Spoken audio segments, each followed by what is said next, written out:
This Security Plus training series is sponsored by Hackaholics Anonymous, which is the premier YouTube community for security professionals and hackers. And to get access to the training documents for Security Plus, as well as all of the practice questions inside of that slideshow, as well as the mock examination links that are available in the documents, you would join Hackaholics Anonymous as either a cyber agent, cyber guardian, or a cyber master. And if you join as any one of those tiers, you get exclusive downloads, which includes all of these Security Plus training documents and mock exams, so on and so forth. But you would also get Python automations for system administration, cybersecurity, pen testing. You would get access to live streams that go on monthly with me, Discord servers for advanced members, exclusive downloads, exclusive content, and of course a myriad of other things as well. And it would be my pleasure to actually see you inside of Hackaholics Anonymous. And to be able to join, you would need to simply just click the link in the description below. You can also come to our homepage on the channel and just click on this simple little join button that we have over here, or you can go to youtube.com/hankhackshackers/join, and that would give you access to that little pop-up that you just saw, which shows you all of the different tiers of Hackaholics Anonymous. All right, now that we have arrived to security operations, this is where a lot of the heavy hitting, I would say, or the heavy lifting is done in the concept of cybersecurity and security in general.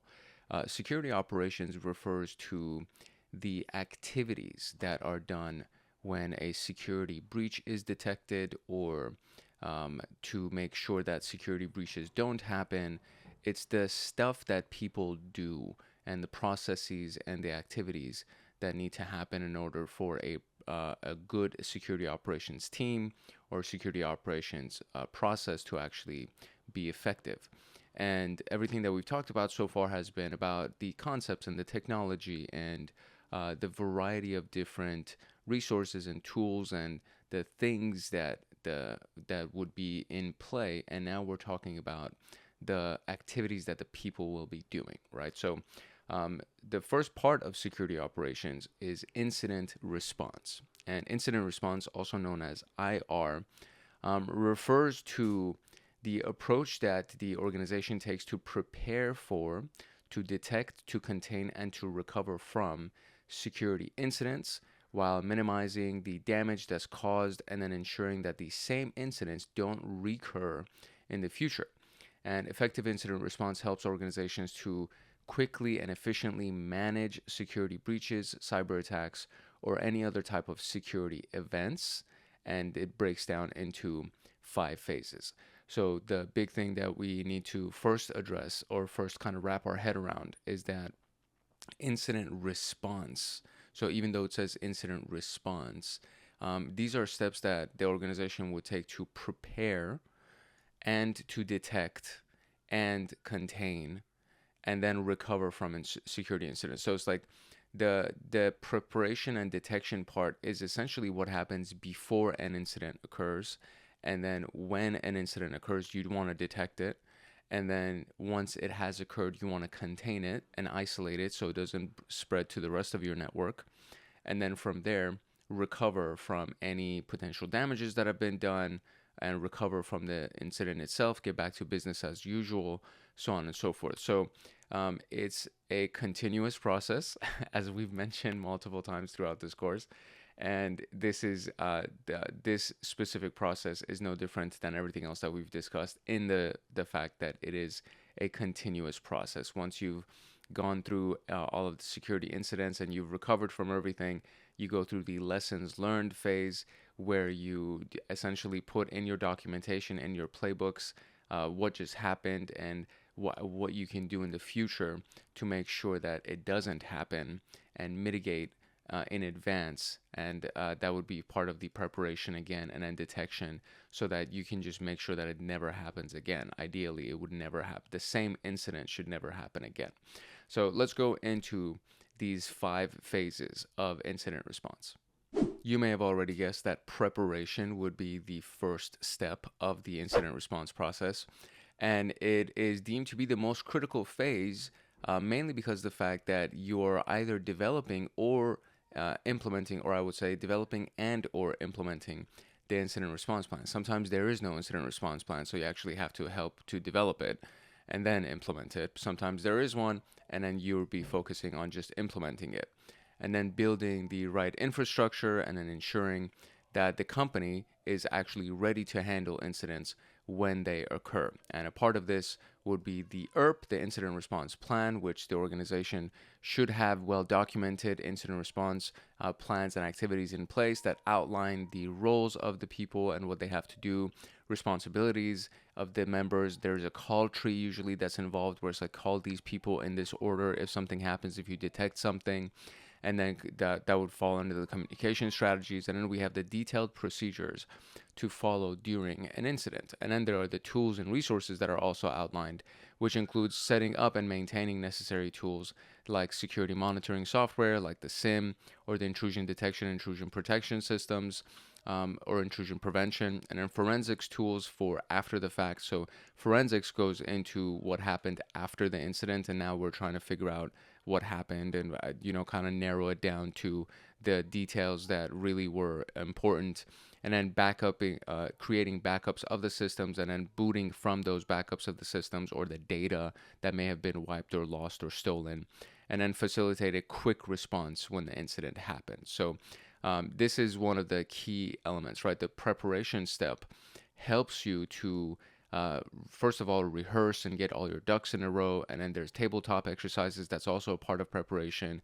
And you do all of these things, these rehearsals and everything, so that if and when something does happen, you know exactly what to do, what steps to take, who to call, what tools to use, so on and so forth, to make sure that the incident doesn't get out of hand, and then you recover immediately, get back to business as usual, and then use your forensics tools to find out what just happened, back up the systems if you need to, back up the data if you need to, or boot from those backups if you need to, and then from there, add it to your incident response plan, right? So it's like whatever happened that you discovered through forensics and through the incident response and like the reporting after the fact, all of that goes back into the preparation portion, and then it is added to the incident response plan so that you can start again and start preparing so that now that thing doesn't happen again. Training and awareness and the response teams are also part of preparation. So regular training exercises, rehearsals, tabletop exercises, and awareness programs for employees to recognize the potential security threats like a phishing campaign or malware or social engineering attacks, so that everybody is at least in the loop. Even if they're not in the security team, they should at the very least be aware and in the loop to make the lives of the security team a little bit easier, so that the security team isn't in constant reaction mode and they can actually be proactive. Because if the rest of the company is not aware and if they're not trained, then they're going to start making silly mistakes. And then the incident response team, the security team, is always going to be reacting and will never get the opportunity to actually be proactive. And then when the incidents do happen, the response team takes the field, right? And so designating and training the people who will be responsible for responding to incidents, including the actual technical experts. There's something also called a subject matter expert, an SME, and these are people that, let's say there's the subject matter expert in the world of marketing, and some kind of IP, intellectual property, was stolen, and we need to talk to the guy in marketing. We need to talk to people in the legal team. We need to talk to people in the finance team, and these could all be subject matter experts. And then there's the actual communication team, which is going to be communicating with the news and the PR people and all that stuff. And of course, management and the executive team. These are all the people that need to be in the loop when an incident happens. And this is in addition to the people in the security team. The security team is more focused on what's actually happening and giving the reports to the management and making sure the incident doesn't get out of hand, whereas the technical experts and the communication people and the legal team and everybody else is managing how it's going to affect the actual company, as well as how are we going to tell the press about this, because if there has been a leak in information of our clients, we need to actually disclose it, and it's a sensitive topic, it's a touchy subject, right? So this all falls under preparation. And to invest in preparation, by investing in preparation, an organization can reduce the response time, which is massive. It's very, very important, and then enhance the effectiveness of the handling of that incident, which is also extremely important. So this is not something to just say, hey, let's just put together a little booklet. No, there's the playbook, there is the rehearsals, there is the assignment of the teams, there is the training and awareness with the rest of the company. There's a lot of stuff that goes into preparation. A key part of the preparation element was to set up all of the detection mechanisms and the detection processes. So detection is the process of actually identifying potential security threats or breaches in a timely manner, basically meaning quickly. You want to do it in a live environment if possible, right? You don't want to respond to something that is already broken into your system. The goal of this is to quickly identify signs of an incident and begin investigating the nature and the scope of the incident. So these include the monitoring system, so your detection systems, intrusion detection systems. That's obviously a part of the detection phase. The security information and event management is the SIEM, is a massive tool that basically ingests logs from a bunch of different systems and sources, and it detects activity from a variety of different locations to say, okay, this kind of seems fishy and you should go check this out. And intrusion detection is essentially what the security information event management may have missed, or maybe an alert came from the SIEM, but the actual incident responder or the security analyst that was on the team didn't respond in time. So then the event actually moves towards an intrusion, and now the intrusion detection system will say, hey, I'm noticing somebody actually getting in, or they're really trying to get in, so on and so forth. And then there's other monitoring tools that play a central role in identifying anomalies and potential threats. And these systems continuously analyze data from various sources, like the network traffic, the logs, the endpoints that are being managed, to detect malicious activities. And then there's the identification of an incident. So when the incident occurs, the security tools or the staff should probably be identifying the signs of the compromise, the indicators of the compromise, such as the unusual network traffic, failed login attempts, or file system anomalies. And these can indicate that a system or a network has been compromised. And then we have false positives and triage. So a lot of times traffic can be massive, especially if it's a really big network and there's a lot of incidents, quote unquote, that are being logged. But these supposed incidents that are being logged are not actual incidents that we need to worry about. They are false positives, right? So if somebody, for example, in the medical field, if you took a test and then they said, yeah, you're positive for so-and-so disease, and then they find out later on, oh no, that was actually a false positive. That's what this means. So it's like you're looking at the incident, and in a lot of cases, when you're just setting up your IDS or your SIEM, what happens is that you get a lot of false positives because the system, that tool, has not been customized with the activity that goes on in your network. So there needs to be the establishing of a baseline that will happen. And then everything outside of that baseline, everything that goes against the rules that you've set up, those are the things that actually end up being true positives. And those are the things that you would direct your attention to. Everything else would end up being a false positive. So towards the beginning, you end up seeing a lot of false positives. And then you have to actually triage and be like, oh man, all of these is like BS. We don't even need to be notified of this. And then you slowly establish really fine-tuned rules and baselines for your security tools, so that when you actually do get something that shows up in your logs as an alert, right? When you do get something that is showing up as an alert from the logs, then it's like, okay, this is something that I really do have to pay attention to. It is not a false positive, it's actually a true positive. And this is where the kind of the rubber meets the road, so to speak. You know, you have the detection systems that are in place, you have the people that are there to identify anything that may have happened, but then it's like, okay, there's a lot of stuff that's coming through the wire. There's a lot of stuff that's coming through our traffic logs and our endpoints and so on and so forth, and we need to determine what's actually false and what's truly an incident that we need to pay attention to. And it requires investigation and analysis to verify the threat. The triage process helps to prioritize incidents based on the severity, allowing the team to address the most pressing issues first. But this takes time. This piece right here takes a lot of time and it takes a lot of manpower. Unless you have some really, really good developers and they start coding some integrations with AI that will do some of this for you and say, this is likely a false positive. You don't have to worry about this. Make sure that you pay attention to these things first, because these seems like high severity and they seem like they may actually be true positives that we've detected. Containment is this is an actual incident that has been detected, and now we need to contain it, as the name implies, right? So the process of this is, or the goal of containment is to prevent the attack to spread, right? So if it's in one machine, you want to keep it in that one machine. You don't want it to go to every other machine inside of the office, or worse, every other machine inside of your network.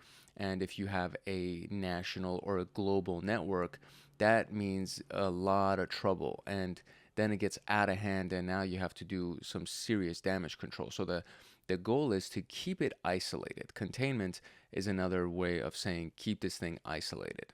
So there's short-term containment, which involves the immediate steps that you have to take, like isolating whatever the system is or blocking the traffic to prevent the incident from spreading into any other machine or any other network element. And then, for example, the compromised machine itself could be taken offline, right? Just disconnect it from the Wi-Fi or disconnect the Ethernet cables from it.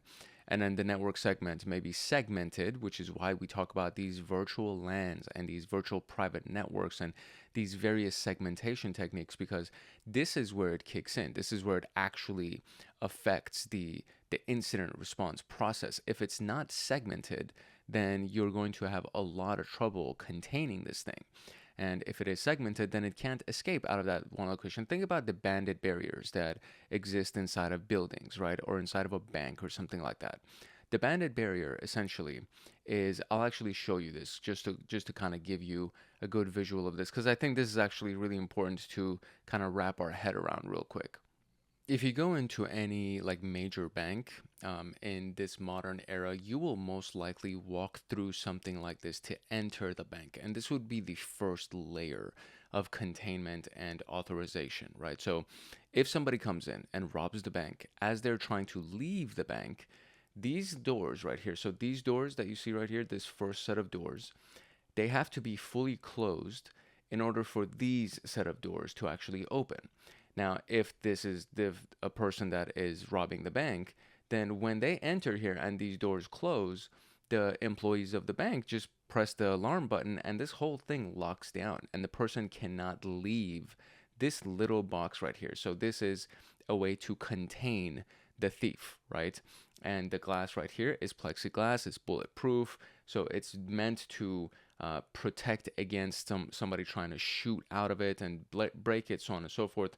So this ends up being one of the first layers of exit or entry into the bank. And so when you come into the bank, these doors behind you have to fully close in order for these doors to open. And that's one of those safeguards that if somebody's trying to escape, these doors will not open unless these doors have closed. And then, in the worst possible case scenario, you have the bandit that is inside of this room along with somebody else who is like a regular bystander, and now the bandit has a hostage, right? So that becomes like the worst possible case. But apart from that, if the thief is by themselves, then that's it. They're stuck in this room until the police arrives, and they can't go anywhere. So this is one level of the bandit barrier, and this is kind of like the more advanced version of it.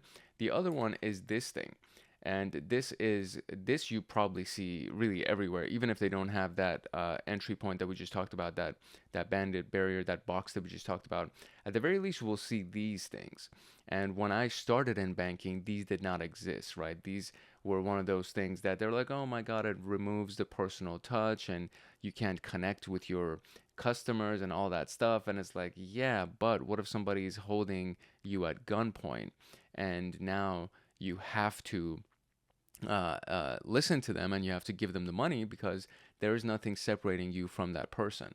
And this was also one of the things that when COVID-19 happened, everybody was super grateful for that regard, because it technically acts as like a thick mask that is separating you and the customer as well. So that was one of those elements as well that was nice for it. But for the most part, this is thick plexiglass that if anybody tries to shoot you, you are now behind this banded barrier and you have been isolated and they are isolated. So this is a part of physical security, isolation, and containment that we're talking about. And then when we go into just talking about cybersecurity containment, we'll be talking about what a lot of that stuff actually looks like as well.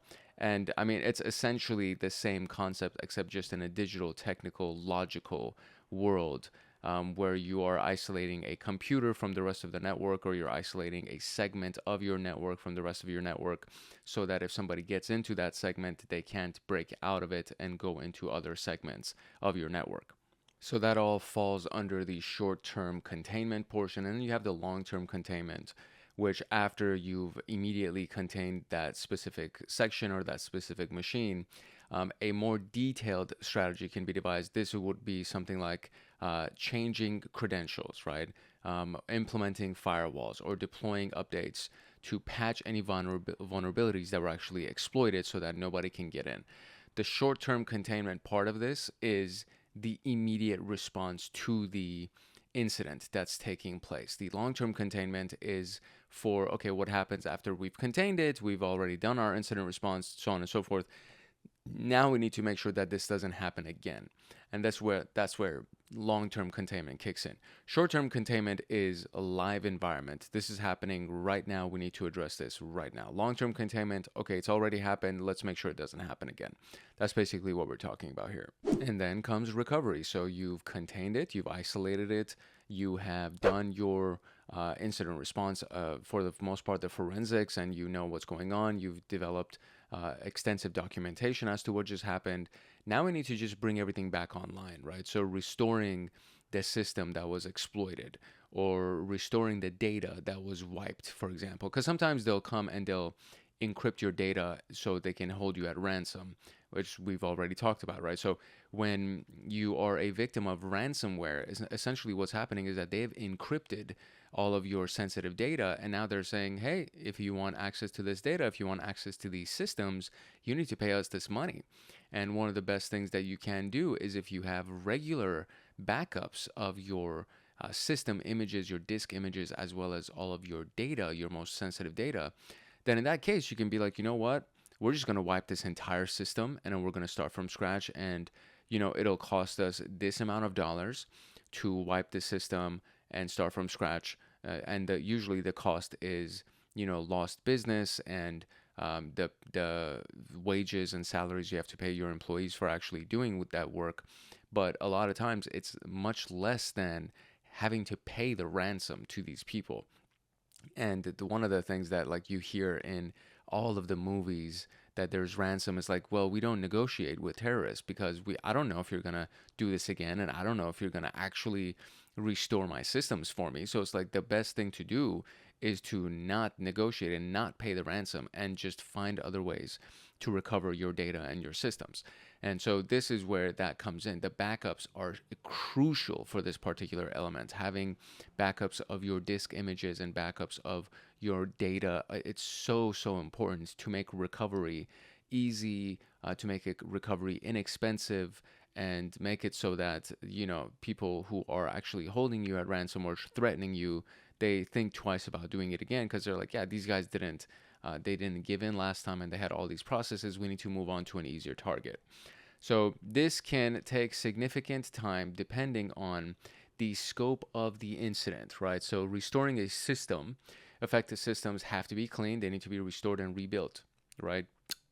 Either of those things. So maybe either of those things or all of those things. This may involve removing malicious software, applying patches, restoring from backups, or reinstalling compromised software. Then you have testing and validation. So once the systems are restored, they must be tested to ensure that they are actually secure and the attack has been fully eradicated. And that's a big part of that containment part. We didn't really talk about that, but the eradication portion is very important in that. Where it's like especially when you're dealing with cybersecurity, if you have somebody that's inside of your bank bandit barrier inside of that box, you don't want to eradicate the person. You don't want to kill them, but you do want to contain them and you want to give them to the authorities. But in cybersecurity, you want to eradicate the threat. You want to wipe that virus off of your systems. So it's a part of containment. It comes right after containment. You contain the virus, you contain the malware, and then you eradicate the malware. And once the system has been cleaned and the threat has been fully eradicated, then you move on to the next step, which is the gradual restoration. So you would have to first confirm that the eradication is done by doing another vulnerability scan and doing some pen tests to verify the integrity of that system and the environment in general. And then you do restorations where you bring your systems back on, you bring your services back on, you restore the data, starting with obviously the critical systems, and then monitoring should continue closely in every step of this restoration phase to make sure that the attack is not reoccurring or it's still not in your network or in your systems, and then you have to start from the top all over again. So for each level of restoration, you do monitoring and you do scanning to make sure that that specific level is all good. And then what's nice about that is that it also helps you track down where that virus actually really is, because with each system that you bring back up, if you scan it and there's nothing in there and you've ensured that there's nothing in there, and you open the next level and you're like, oh, okay, we found it in this one, so it's in this level, and then it helps you isolate even further and you can recover faster and all of that good stuff. So restoring systems has a big element. It takes a lot of time, depending on the size of the actual attack that happened. If it's one computer versus 100 computers, obviously that's going to take much longer. And then you need to clean all the computers. You need to restore them back to their original state. And if they've been destroyed for whatever reason, let's say it was some kind of a bug that just ate away at your motherboard and your CPU, and that thing has now been burnt. It's like just fried. And if that's the case, then you need to rebuild it and you need to apply actual hardware to it. And then once that's been done, you move on to testing and validating, and then you move on to gradual restoration. So the goal of every phase is to ensure that the organization can continue operations while minimizing any additional risk to the systems. And that is a key element of recovery.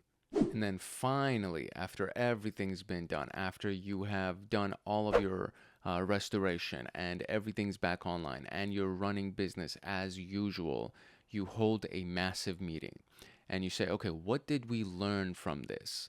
And this is the lesson learned phase. And this is a very key, important phase, because in this phase, if you have not learned what just happened to you, then it's going to happen again, because you're not going to mitigate it. You're not going to patch the systems that have to be patched. You're not going to put up the bandit barriers. You're not going to do the things that you should do so that this thing doesn't happen again. And this is very, very important. This is probably, every single phase is important. So we can't say that this is the most important, but this is a very important phase and this can't be skipped. So this is where you learn your lesson. Did you learn your lesson? What did you learn, right? This is what your parents always tell you. It's like when you make a mistake and you do something catastrophic or something like that, and you're crying, you're bawling your eyes out, they tend to your wound and they put your Band-Aid on and everything. And then afterwards, they're like, okay, well, what did you learn? And then you have to be able to walk away with some kind of a lesson. So after the incident has been fully resolved, the incident response team should conduct a detailed review of the event. It includes identifying how the incident occurred, what could have been done differently, and what went well during the response process. And then you update your incident response plan, which is the very first thing that we talked about in preparation. So based on this lessons learned, we will update the incident response plan to address any gaps that may have been in place that allowed for this incident to even happen in the first place, identify all of our weaknesses and make sure that we actually compensate for them, or the deficiencies that were discovered during our response and what we could have done better. And it would be updating detection methods, containment strategies, tools, training people, raising awareness, all of those things. It all falls under the lessons learned portion of the security operations process, the incident response process. And actually, so here that is, right? So I kind of got jumped the gun a little bit. So communication and reporting is also a really big deal. So obviously, once you've created your report and you've narrowed everything down, you've learned your lessons, you would communicate it to the stakeholders, meaning it could be your shareholders, it could be your C-suite executives. It includes management, the legal teams, the external parties like the regulators or clients, if anybody was affected in that regard. And this is all very, very important because it ensures transparency, which is very important to maintain trust with your shareholders, with your clients, and it also helps to strengthen the relationships with the key stakeholders, which could be your C-suite executives, again, it could be the investors, so on and so forth. So communication after the fact is very, very important. You don't want to communicate while it's happening because you don't have good news to deliver. When you communicate after the fact, you say, hey, this is what happened. We took care of it. Everything's all good. And this is what we're doing to make sure it doesn't happen again. That's a much better conversation to have with somebody than say, hey, this is what's going on. We have no idea what's going on. We don't know what to do to fix it, but we're probably going to try to fix it. It's like, well, that doesn't inspire much confidence. So then, of course, the training and awareness, which I already touched on. So to make sure that, everybody's using those lessons to enhance employee training programs and awareness campaigns, ensuring that everyone is prepared for future threats. This is an essential phase for continuous improvement, and it helps strengthen the organization's overall security posture. This is a version of the incident response lifecycle that is specific to cyber threats and cybersecurity, because we now actually have this eradication phase that is in here. But notice that it's a circular, continuous process, right? So there's detection and analysis, there's containment, there's eradication, there's recovery, post-incident, and then preparation again. So preparation, so that was actually the first step. So it was preparation, detection and analysis, containing the threat, eradicating the threat, recovering all of your systems, post-incident, meaning your reporting and lessons learned, so on and so forth, and then preparation again, and then detection again, and then just going through this process over and over and over again, because it is a continuous process. It is never ending. You should always be improving. If you plan to stay in business long term, this is a process that needs to always be leveling up and improving as threats happen. And ideally, you want to be running all of these things before you even get attacked, right? So you want to do these pen testing exercises and doing your vulnerability scans so that you can actually detect and analyze and identify your vulnerabilities before some kind of a threat takes place, before an incident occurs. And then you patch your systems and you go through the process again, and you're like, okay, so what have we learned? Oh, we updated these systems. All right, cool. What's the next thing we're going to learn? What is the next thing we're going to learn? So a part of incident response can actually be pen testing. So when you do pen testing, just to see how your incident response team responds is a really great way to make sure that your systems are secure. And sometimes companies will even hire an external pen testing company, and they won't let their incident response team know. They won't let the security team, the defensive security team, know that this is what's about to happen. And then they just give the pen testing company, they're like, this is the scope, this is what you can do. Obviously, don't rob us. Obviously, don't crash our systems, but I want you to get into the system. And then next thing you know, the incident response team is on their toes and they're like, oh, what just happened? Da, da, da. And then after all that's done, the blue team, which is the defensive security team, gets together with the red team, which is the pen testing team.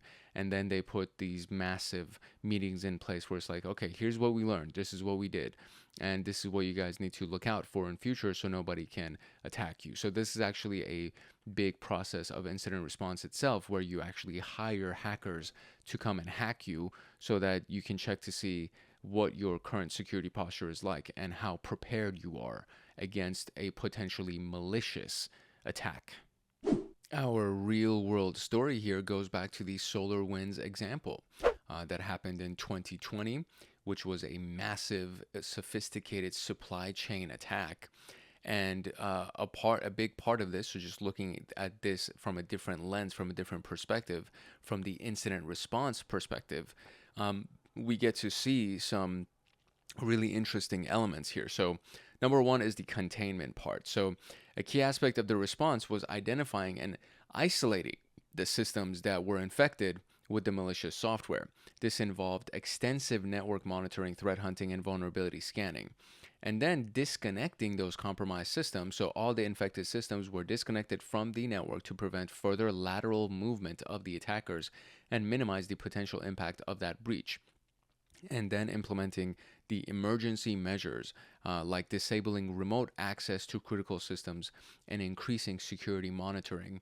These were all the things that fell under containment of the SolarWinds attack. And then once the threat, the attack was contained and isolated, the next step was to recover those systems. So restoring the systems from the backups that existed. Clean backups were used to restore compromised systems to their pre-attack state, ensuring the integrity of the data and the applications, remediating vulnerabilities. So all identified vulnerabilities were patched and remediated to prevent future attacks.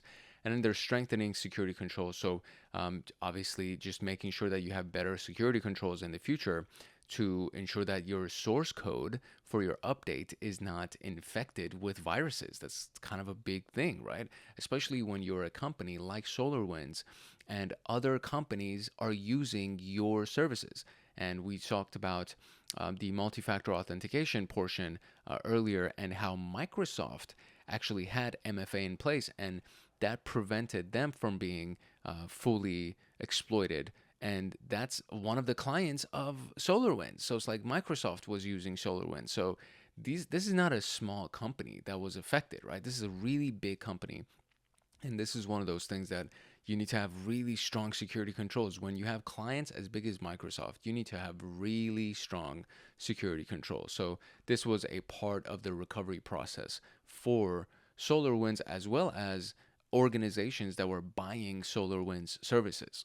So to make sure that they have stronger security controls as well, like access controls, for example, multi-factor authentication, and how that ties into authorization, which is access controls, and then enhanced threat intelligence sharing, increased cybersecurity awareness training for employees, so on and so forth.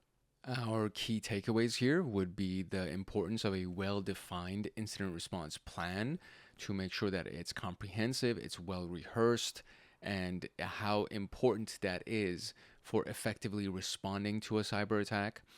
The importance of collaborating, so collaborating with the various entities that are involved in this. So it usually requires collaboration between the actual organization, government agencies, and cybersecurity experts. So there's multiple teams that are collaborating to make sure that this is, first of all, we're responding to this in a proper manner, but then to make sure that we've learned these lessons in a proper manner so that it doesn't happen in the future. And that means that sharing intelligence with each other. So here's what we learned, right? SolarWinds would put out this report. Here's what we learned. And then you give it to the government clients that they have, to give it to NIST, you give it to MITRE, and you give it to these various organizations that will now put this in their documentation to share threat intelligence so that in the future other people can learn from this massive mistake. And then the need for continuous improvement, it's a big one, right? I keep telling you, it's going to come up frequently. Organizations must continuously review and improve their incident response capabilities to adapt to the evolving threat landscape. The SolarWinds attack underscored the need for robust incident response capabilities, including strong containment and recovery procedures to effectively mitigate the impact of sophisticated cyber attacks. For your independent studies, I have the 3.5-hour incident response tutorial, which is actually a culmination of 4 different tutorials that I put into one. So instead of giving you 4 different links, I'm just giving you this one link. And if you just search for the 3.5-hour incident response tutorial, you will find it. And it's a monster. It's a good one. It's a good video. It's a strong video. There's a lot of timestamps, so you don't have to worry about trying to find things individually. But this is it's a very, very strong tutorial, and it's from TryHackMe. So I think you will get a lot of value out of it. And obviously, if you have access to this document that I'm using, you can just use that link and move on. And then if you also have access to the documents that we're sharing for Security Plus, that means you also get access to the practice questions that we're about to go through right now for section 4A. All right, so here we go. What is the first phase of the incident response process? You got to prepare. That would be the first thing, right? Detection is not the first phase. Recovery is very, very towards the end of the process. Containment is after detection, so you got to prepare first. Which of the following is an example of short-term containment during an incident response? So think about the various types of containment that we had, right? So we had the short-term containment and we had the long-term containment. And long-term containment was, making sure that your firewall rules are better. You're making sure that your training and awareness is better. The things that you do after the fact, after the incident itself has happened, right? So short-term containment is something that we would do during the incident. So restoring affected systems from backups is something that we would do after the incident. Installing firewalls is something we would do after. Isolating affected systems from the network, that's something that we would do immediately as the threat is happening. Conducting a post-incident review isn't even part of the short-term containment. That's part of reporting and the post-incident activities, right? So isolating affected systems from the network would be our answer.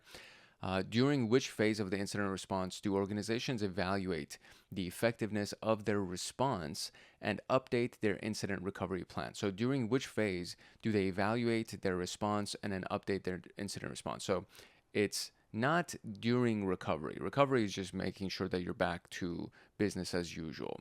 It's definitely not during detection. That's kind of towards the beginning.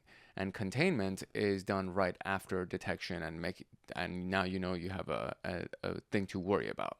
So it's in the lessons learned phase that we would evaluate the effectiveness of the plan and update the current incident response plan. Which of the following is primarily focused on detecting and identifying an incident? So detecting and identifying, it's already in the question, right? So preparation is not focused on detection. I mean, it can be, but it's not focused primarily on detection. Recovery is not focused on detection, and neither is lessons learned. Detection is focused on detection. Which phase of the incident response includes restoring systems to their normal state?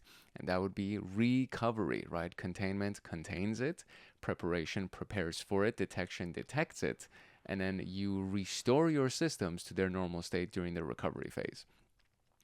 In the incident response process, what is the goal of the containment phase? The goal is not to restore systems to normal. That would be recovery. To limit the spread of the incident and prevent further damage. That is what we do to contain. Think about the bandit barrier. Think about the isolation, right? To update training and awareness programs, that's not it. That's part of the post-incident activities, the lessons learned. And then to identify signs of potential future incidents is part of the preparation / lessons learned. So to limit the spread of the incident would be containment. Which of the following actions is part of the preparation phase of incident response? So isolating compromised systems, that would be containment. Restoring data from backups, that would be recovery. Updating and testing the incident response plan is in the lessons learned phase. So in preparation, we do a post-incident review. That's actually also lessons learned. So let's see. So to part of the preparation phase, it's definitely not isolating compromised systems. It's definitely not restoration. And doing a post-incident review is more about the lessons learned phase. So I would say C is the closest thing to an answer. Updating and testing the incident response plan, that would be part of preparation. Why is the lessons learned phase important in incident response? To analyze the incident's impact on business operations, yes. To improve the incident response plan and security posture, yes. To implement short-term containment measures, no. That would not be it. I don't think that would be a part of it. To restore systems and data from backups, that's all recovery. So lessons learned phase, why is it important? It's between A and B for me. To analyze the incident's impact on business operations and to improve the incident response plan and security posture. I think both of those are important. To analyze the impact on business operations would probably be primary. To improve the incident response plan would be a part of preparation, I would say. I'm going to go with A, and it is B. Okay, fair enough. So to improve the incident response plan and security posture is why the lessons learned phase is important in incident response. But honestly, both of these things are strong answers here. So to analyze the incident's impact on business operations, that is a part of it. This could technically be detection, but we're not talking about the threat and detecting and analyzing the threat. We're talking about the impact of the incident on the operations of the business, and that can be done also in the lessons learned phase. But for the most part, it could probably also be done in the recovery phase and as well as the preparation phase. So to improve the incident response plan and security posture would be why the lessons learned phase is important. What type of systems or tools should organizations use to assist in the detection phase? So in detection, think about it, right? Forensics is not in detection. Forensics is after the fact. Is the incident has happened and now we are trying to do forensic research and investigations to see what just happened. Backing up of systems is part of recovery. Patch management is also a part of recovery and coming back to business as usual. So the only one that is actually in the detection phase is the SIEM, the Security Information and Event Manager, a tool like Splunk that ingests data from your network logs and your ports in your network and a variety of endpoints that would be connected to the SIEM, and that's what is used to ingest all of that data and detect something that's going on. Very good. So during which phase would a team work on restoring operations with minimal downtime, often using backup systems and verifying system integrity? So restoring operations with minimal downtime and then using backup systems and verifying system integrity, that is all done during recovery. Containment, we already know what that is. Detection, we know what it is. Lessons learned, we know what it is. We're focusing on restoring operations, and we do that inside of recovery. All right, scenario. A financial institution detects unusual activity on its network, indicating a potential breach. The incident response team isolates the affected servers to prevent further spread. Which phase of the incident response process does this action represent? So they are now in isolation. So they detected it, and now the incident response team has isolated the affected servers, and that would be in the containment phase, right? So detection, yes, they did detect it, but now they are in actually containment because they are isolating the affected server to prevent spread. After recovering from a ransomware attack, the IT team meets to discuss what went wrong, identify gaps in the process, and improve their response plan. So after recovery, right? After recovery, what's the step after recovery? It's lessons learned, right? So it's not recovery. That's not what we're doing. This is after recovery. And containment and detection happens before recovery. So the only thing that happens after recovery is the post-incident activities, which is lessons learned. Very good. An organization conducts regular security drills to ensure that all employees are trained to report suspicious activity promptly. So we're doing regular security drills to ensure that everybody is trained and reports suspicious activity promptly. What are we doing? We are preparing, right? So nothing has happened. We're just drilling. We're rehearsing. And that's part of preparation. We're not detecting anything. We're not containing anything. We're not recovering anything. We are preparing. And that's it. And so now that we have talked about incident response, which is usually what happens when an incident is occurring and we're in the live environment, then we need to talk about forensics, meaning the investigation that happens after the incident to try to figure out what just happened. And that all goes into forensics procedures or forensic procedures as well as forensic investigations. And this is a fun thing because we talk about, or we see a lot of these in like the crime shows like CSI or something. There's like the forensics unit that comes and says, hey, let me look at the gunshots and let me look at the direction of the blood splatter. That's from Dexter. Dexter is a forensics investigator that is focused on blood splatter, and he knows, okay, based on the pattern of the blood, he used this weapon and he shot him here and whatever. So obviously I'm nerding out, but yeah, let's dive into forensic procedures. This Security Plus training series is sponsored by Hackaholics Anonymous, which is the premier YouTube community for security professionals and hackers. And to get access to the training documents for Security Plus, as well as all of the practice questions inside of that slideshow, as well as the mock examination links that are available in the documents, you would join Hackaholics Anonymous as either a cyber agent, cyber guardian, or a cyber master. And if you join as any one of those tiers, you get exclusive downloads, which includes all of these Security Plus training documents and mock exams, so on and so forth. But you would also get Python automations for system administration, cybersecurity, pen testing. You would get access to live streams that go on monthly with me, Discord servers for advanced members, exclusive downloads, exclusive content, and of course a myriad of other things as well. And it would be my pleasure to actually see you inside of Hackaholics Anonymous. And to be able to join, you would need to simply just click the link in the description below. You can also come to our homepage on the channel and just click on this simple little join button that we have over here, or you can go to youtube.com/hankhackshackers/join. And that would give you access to that little pop-up that you just saw, which shows you all of the different tiers of Hackaholics Anonymous. All right, forensics, as you've probably seen in very many movies and shows about crime and things like that, forensics is the investigation that happens after a crime has taken place, to identify, to collect, and to preserve and analyze evidence. Now, this could be done in a physical realm or it could be done in a digital realm. And for the intensive purposes of what we're going to be talking about, it's going to be in the digital realm. But the concepts apply all across the board. So things like collecting evidence and things like the chain of custody are important in all levels of forensics. It becomes a different type of ballgame when we're looking at digital evidence, because there's nothing in your hand that you're holding. Sometimes you have the laptop that you're holding, but the evidence is inside of the laptop, and you want to make sure that the data, that digital evidence inside of that laptop hasn't been tampered.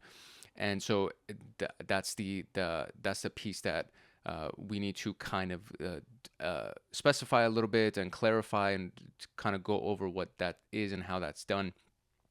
But for the most part, the processes are the same. You're collecting evidence, so you need to identify, collect, preserve, and analyze evidence. That's basically what you're doing with forensics. And then you, from there, the forensic specialist, the forensic investigator, is the person that does most of the identification, the collection, preserving, and analysis of that digital evidence. And then they create their reports, and their reports, as well as the original evidence, gets tracked as it goes along the chain of custody. And there are ways to ensure that none of the evidence isn't tampered with, or it's not contaminated, or so on and so forth. And that's one of the big important elements of this, because eventually it's going to get to a legal proceeding. Eventually there is going to be some kind of judge or some kind of authority that's going to look at this evidence, and it needs to be the original evidence that hasn't been messed with in any way, shape, or form. And we will talk about exactly how we do this. We're also going to look at log analysis, which leverages the SIEM tools that we've been talking about, and tools like syslog to uncover malicious activities and support investigations, and how all of that actually feeds into the forensic procedure and the collection of evidence and data, so on and so forth. So this is all a part of forensic procedures. Just to give you a quick visual, or a couple of quick visuals on what this actually looks like. This is a regular forensics environment, a forensic investigator. You can see the person is literally covered. Make sure that their hair follicles don't drop, they don't accidentally breathe on something and their DNA is now spread on it, because sometimes when you breathe, you also have a little bit of moisture that comes out as you're breathing, and so that could tamper the evidence.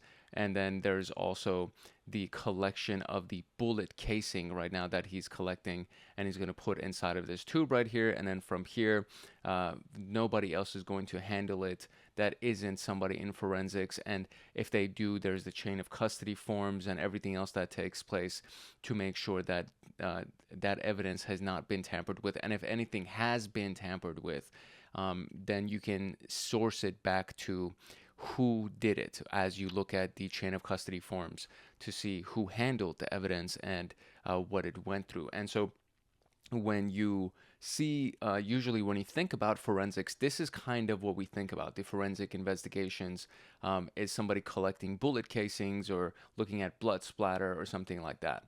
In the digital world, the forensic investigation kind of looks like this. So you have this person that is now looking at the pieces of the drive. It looks like these are actual various pieces of a computer that they're kind of looking into to see if there was maybe any malicious attachments that were attached to the actual hardware itself. And then prior to this, there would have been an image that would be taken from these various storage devices to actually make sure that you actually have the disk image, the hardware image, meaning essentially a duplicate of all of the contents of the computer would be gathered, and then you would probably go into the machine itself. If that's a requirement, you would actually go into the machine itself and be like, oh, okay, we found this one attachment that we think might be malicious, so on and so forth.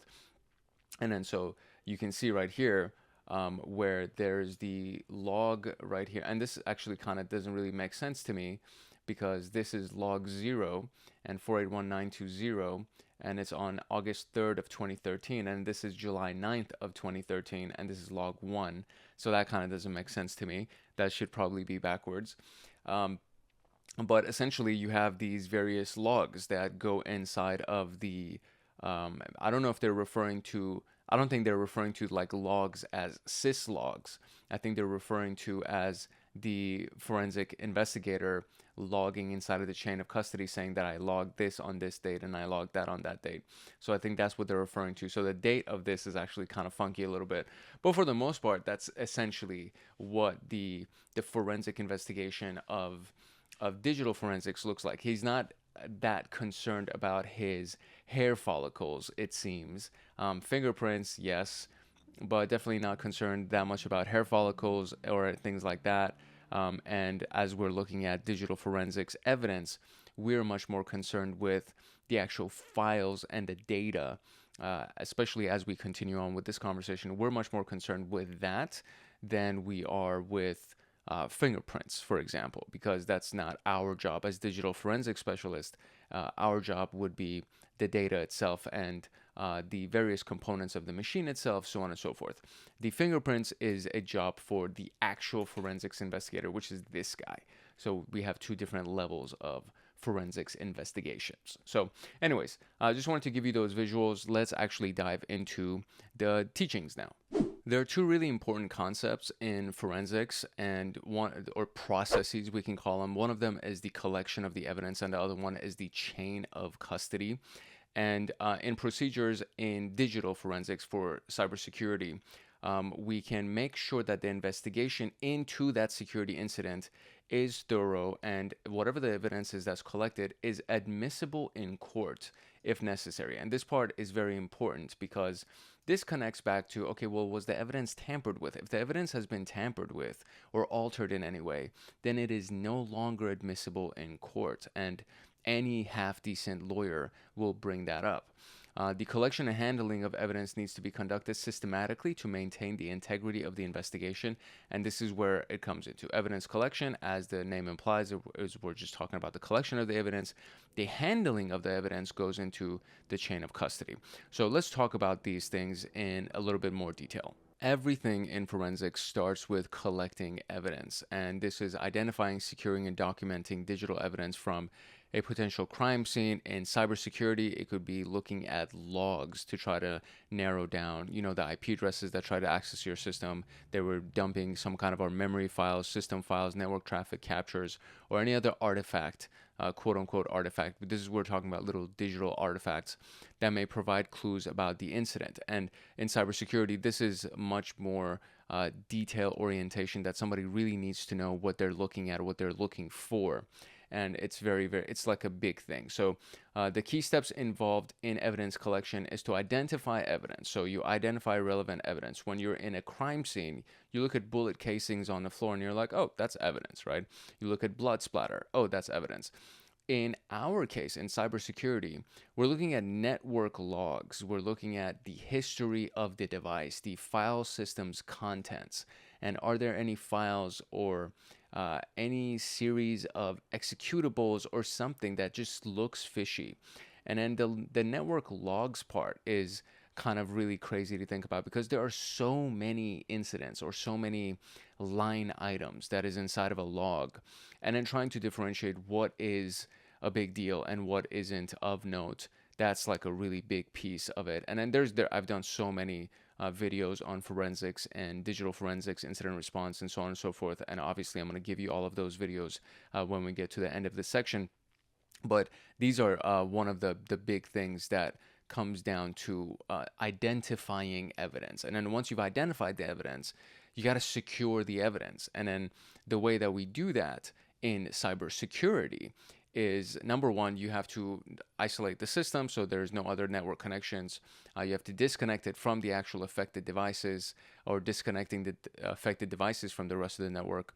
And then using tools like bit-for-bit copies of disks or other types of storage media to actually get copies of the disk. And then, important more than anything else, is the hash values of these copies that you're making, because inside of the digital environment, inside of cybersecurity, hash values are the only ways that we can ensure that something has not been tampered with. So if you go back to earlier in this training series where we were talking about hashing and how a simple dot or a simple capital letter of a sentence can actually generate a completely new hash value, this is how we can ensure that the evidence has not been tampered with. If you have, from me logging it and creating the initial hash value, putting it into evidence, and then writing on the chain of custody form, this is the hash value of this. And then the next person that gets it in line and then looks at the hash value, and then they're like, oh, this hash value is different.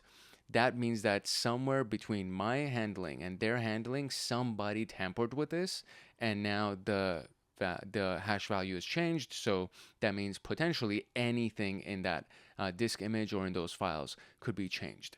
So this is a very important concept that goes into the securing of it, and of course documenting. So detailed record of the evidence collection process includes who collected the evidence, when it was collected, and where it was found. And all of this goes on the chain of custody form, which is the very next thing that we're going to talk about. Chain of custody is basically making sure that the evidence has been handled properly and the integrity of the evidence remains intact throughout the investigation, meaning it hasn't been altered or changed. So the chain of custody documentation tracks each person who had access to the evidence, ensuring that it was not tampered with, and then these are the key components of it. So each time that the evidence is handled, it has to be logged, including the time, the person who handled it, and the actions that they performed. And then if you put it inside of a tagged bag, right? So when you seal it and you tag it, this is a part of the information that goes actually on the chain of custody form. So unique identifiers to prevent tampering. The seal shouldn't be broken, right? It should have the same exact seal. The seal should be exactly intact. It shouldn't be cut and pasted back together or anything like that. And then the secure transport, when moving it, it must be done in a way that ensures it remains intact and the chain of custody is not broken. And this is usually like the evidence locker, and then people who are now moving it from the evidence locker to the next location would also document it, and then they would document the seal on it, the tag, all of that. And all of every little bit of handling that is done with that evidence needs to be documented. And this is all done on the chain of custody forms, the documentation. And literally everything, any single person that handles that evidence and that bag that is holding that evidence, every piece of that needs to be done and documented appropriately so that we all know what happened. It went from, investigator A, who collected it from the crime scene, and they logged everything, they put it inside the bag, and then they went and gave it to the evidence locker, and then we've logged that transfer. And now the evidence locker is the location that's holding it, and ideally it would be guarded and all these things. And then the next person that comes and picks it up from the evidence locker is also going to be logged, and the evidence locker is going to say, yeah, we handed it off to this person, this is what it says on the log, so on and so forth.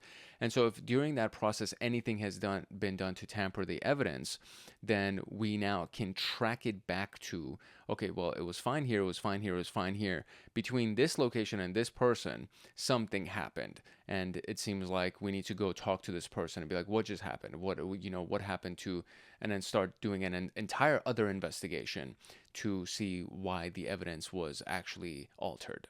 So that's where the chain of custody comes in. It is literally a chain of people who have custody of the evidence. These are a couple of examples of what a chain of custody tag or form may look like. And so it's been received from, it's been received by, on this date and time, so on and so forth. This is essentially the initial tag that would kind of be attached to the bag. And then this is the other side of it that would have, the submitting agency, the case number, the item number, date of collection, time of collection, collected by this person, the badge number of the person, description of the enclosed evidence, location where it was collected, type of offense, victim's full name, suspect's full name, so on and so forth. And then these would be the tags. And then on here we have a kind of like a more detailed form, essentially asking or saying the same exact things, and submitting agency, all of that location, and then you have the received from, received by, received from, received by. So instead of it being on, so this one looks like it's two sides of the tag, this one is on one side of the tag. And this is just one version of it, and this is more about physical evidence, because there is no mention of the hash value or anything like that. So this is what it looks like. Essentially, this would be kind of the bag that is, this is the seal that would be on the bag, or the tag that would be on the sealed bag. We can call it like that. This would be the tag that would be on the sealed bag. And then inside of the sealed bag would be other forms that say, hey, this is the hash value of this disk that is inside of here. And if the hash value of this disk is any different, that means somewhere along this way, somewhere along these receive from, receive from here, somewhere along this path, this was tampered with. And that is what needs to be done to track it back. And in my humble opinion, the hash value should also be documented with each transfer. So from, it's been received from A going to B, and then received from B going to C, and then the hash value would also be there, so that we can rest assured that that evidence has not been tampered with along this path either. And then we have this other kind of, I like this graph or this graphic a little bit, mostly because of the fact that it kind of shows you where all the different locations that something would actually go through. So, you have got the gathering, and it's been in security with some kind of a security person, and it's been documented. And then you can see the arrows kind of go back and forth here. So we have this person has secured it, and now it's going into documentation, and it's all going inside of the chain of custody forms. And then this is going inside of the chain of custody, which would technically, let's say this is the actual evidence, and it's going to go into storage 1, then it's going to go to storage 2, it's been certified, so on and so forth. So this is part of the process of certification, where you have the documentation going in the chain of custody. That needs to be certified. Once it's been certified, it'll go into storages, or it will go and be verified for accuracy. This is, it's actually, now that I look at it in greater detail, this is not the best, this best outline of what happens. I think it just documents the various locations or the various processes of chain of custody, but these arrows, these back and forth arrows, are actually quite confusing. But I mean, for the most part, you have the evidence, it's collected, it goes and gets certified, and then it gets handed off to some kind of security guard, which puts it into storage, and then until it gets picked back up and going into a second storage maybe, and then get recertified, so on and so forth. So that is typically typically what it would look like. Looking at it in greater detail, it might be a little bit confusing, so I apologize for that. But for the most part, this is pretty solid for the most part. Like not considering these arrows. All right, so now it is time to look at the digital tools that we will use to collect digital evidence. And this is the SIEM tools and the syslog tool that is very much proprietary to Windows. And it's a very powerful tool because there's a lot of log data that is gathered via the syslog. And typically syslog logs are fed into a SIEM tool like Splunk. So log analysis is the process of reviewing logs that are generated by systems, applications, and network devices to identify suspicious activities or potential security incidents. Proper log analysis is essential for detecting and responding to attacks. So let's look at that. SIEM tools are software solutions that are designed to aggregate, analyze, and manage logs from various sources within an organization, network, and system, and they do it in one central location. They play a crucial role in real-time security monitoring, allowing security teams to detect and respond to security incidents quickly. And the data aggregation part of it is just collecting and storing log data from a bunch of different sources like firewall logs, server logs, intrusion detection system logs, and any other type of device or endpoint or port number. And all of these things are aggregated into one location. And then the system correlates events across those various logs to detect unusual patterns or activities that could indicate a security breach. So if you see this IP address that seems kind of fishy and it's trying to go through the firewall and then access the server, and then there's some kind of intrusion detection item that's also shot off, and you see the same IP address showing up in these various logs, and you can't, as a human being, unless you are a fucking genius, excuse my French, unless you're a genius that can look at line items, be like, oh my God, this number seems fishy. And you look at like 25 different logs to do that. Unless you can do that by the naked eye, the SIEM tool will do it for you, which is why it's like so powerful and so important, is that it'll look at logs from a bunch of different locations, and then it will correlate those events together to see how they actually connect and if there are any unusual patterns or activities that potentially indicate a security breach. And then when that has actually been detected, the SIEM will generate an alert right away, and it'll send it to the security analyst. It'll also generate reports for compliance purposes. So at first it generates the alerts. The alert is sent to the security analyst. The security analyst starts investigating. They're like, yeah, this is actually an incident that we need to respond to immediately. And then the security analyst will first respond to the system. They'll escalate it to their supervisor. They'll do what they can to isolate it and contain it. And then once that has been done, then you can just ask the SIEM to generate the report for you, and it'll generate a nice clean report in a PDF format. And then you can use that to give it for compliance, or you can use it for investigations or reporting to your upper management, so on and so forth. So SIEM tools are very powerful tools. They do a lot of great stuff to make the lives of the security team easier. And one of the most powerful SIEM tools is Splunk, which is an enterprise level tool. It's a commercial tool, so the free possibilities or the free functionalities are fairly limited, but it is very powerful in the enterprise level, and a lot of companies and organizations use Splunk.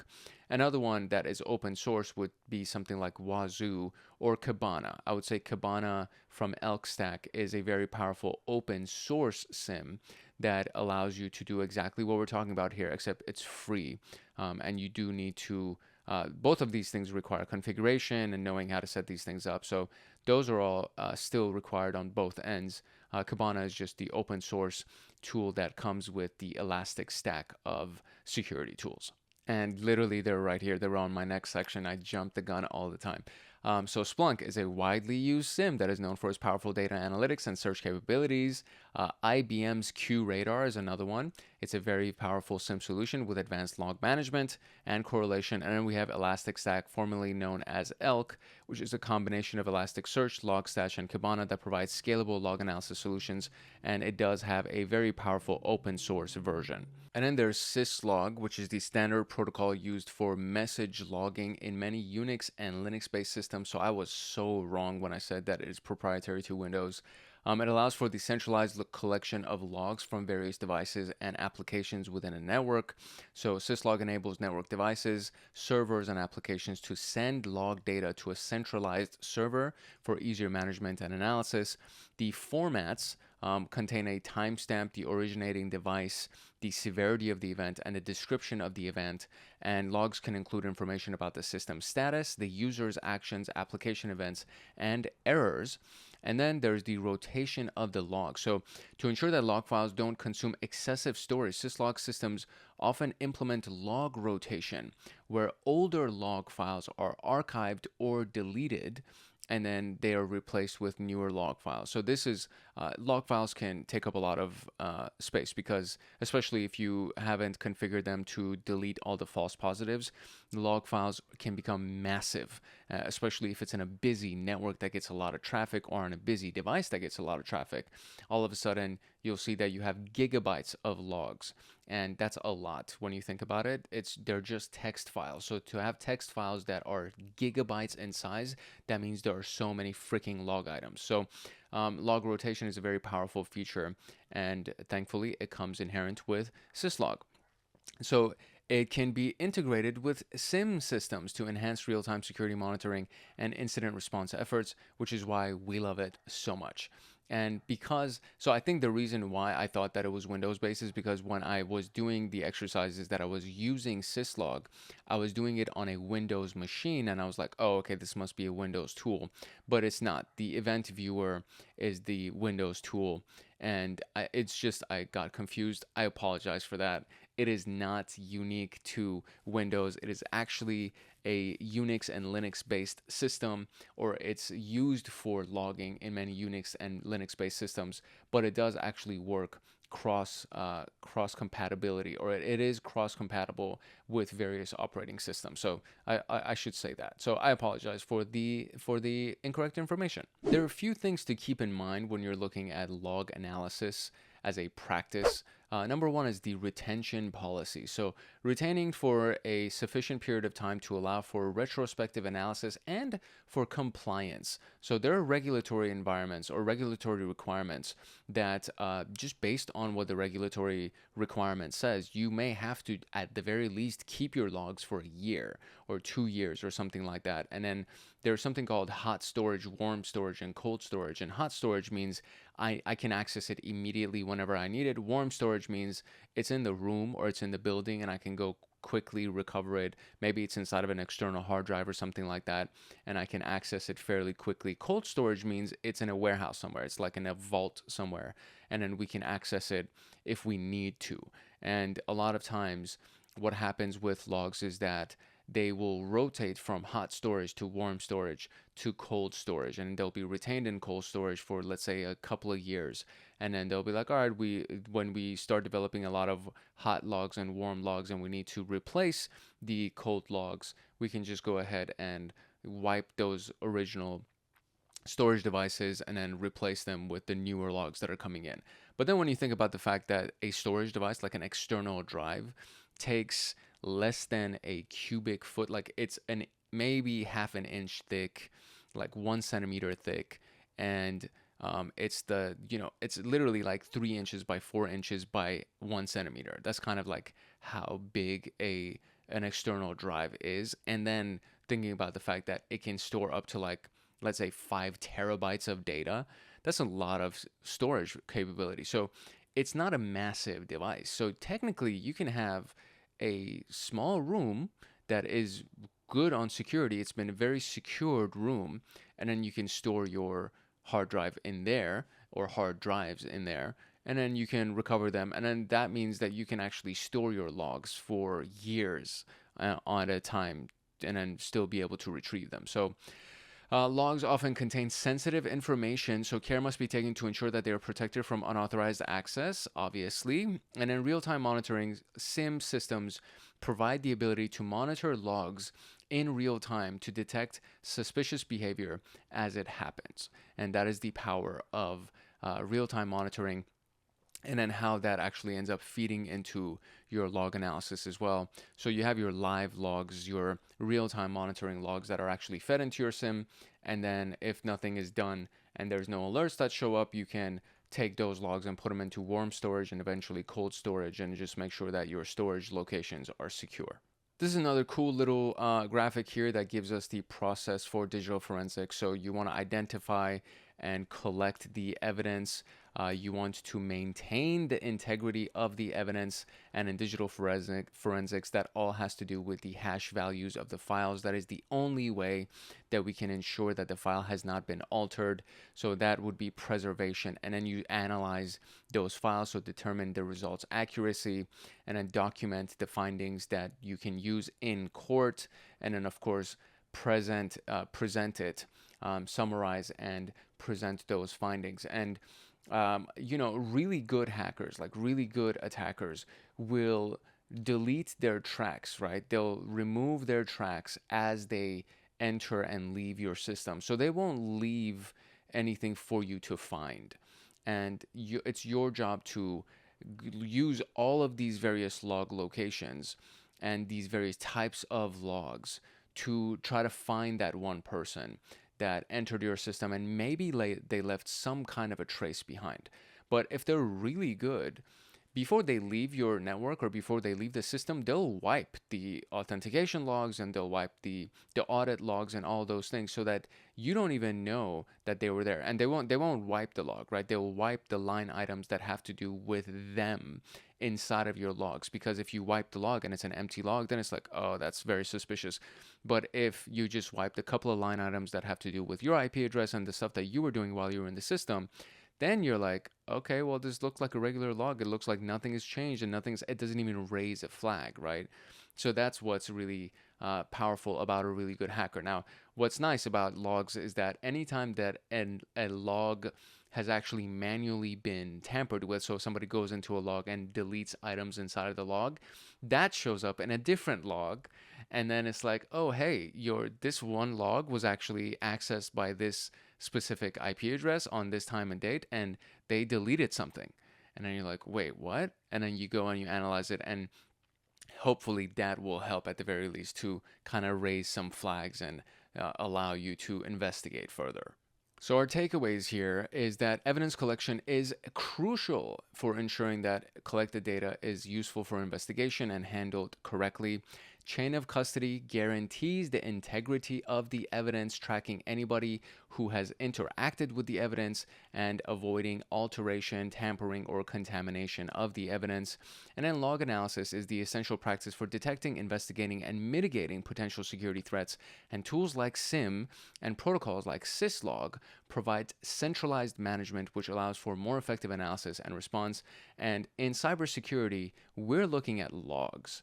That's how we collect evidence. And it's not as fun as picking up a bullet from the ground, but it is very cool when you actually can find somebody's traces. And believe it or not, it's much more valuable than a person that can show up to a crime scene and pick up a bullet, because the details are so much more nuanced and buried inside of thousands and millions of log lines, and you have to find it through that. So it's very, very powerful, and you get paid a good chunk of money for being in digital forensics and incident response. So just keep that in mind. If you know how to use coding or scripting tools like Bash and Python to analyze log files, and then you know the philosophies for finding somebody and searching for something, that makes you a very valuable resource. Okay, so real world story time. This is for the Office of Personnel Management, OPM. And this happened in 2015, and they had a data breach, and it was devastating, but it also was very educational. It was very informative, and it highlighted critical shortcomings in forensic procedures, particularly regarding chain of custody. So let's kind of look at this story real quick. Okay, so I mean, as you already know, chain of custody is the process of documenting the movement and handling of evidence from the moment that it's collected to the presentation in court or analysis. And this ensures the integrity and authenticity of the evidence, proving that it has not been tampered with or compromised. So this was the issue that they had. It was something that happened with their chain of custody procedures. Specifically, it was a lack of clear procedures and limited documentation that really got them. Investigations revealed that there were gaps in OPM's chain of custody procedures for critical systems and data. This raised concerns about the integrity of evidence that was collected during the investigation, and inadequate documentation of the evidence handling made it difficult to track the movement and access of critical systems and data, potentially compromising the admissibility of evidence in future legal proceedings. So this is the thing, right? So it's like, if you can't guarantee the integrity of the evidence, then it is no longer admissible in court. And you may as well have been hacked, and you may as well have been breached and compromised. All of that stuff could have actually happened to you. But because you didn't have proper proceedings, proper procedures in place to handle this critical systems and the data and the evidence, and your chain of custody procedures were crappy, then that means that your evidence is no longer admissible. And that is, it's just the worst feeling to be in court, to know that you actually were breached, to know that you had evidence, but then you had really bad chain of custody procedures, and then your evidence was tampered with, and now the opposing counsel says, well, this is tampered data, we can't admit this in court anymore. And then the judge is like, well, they're right, it's been tampered with, we can't use this as the evidence anymore. So that it's, it sucks, dude. It really, really sucks.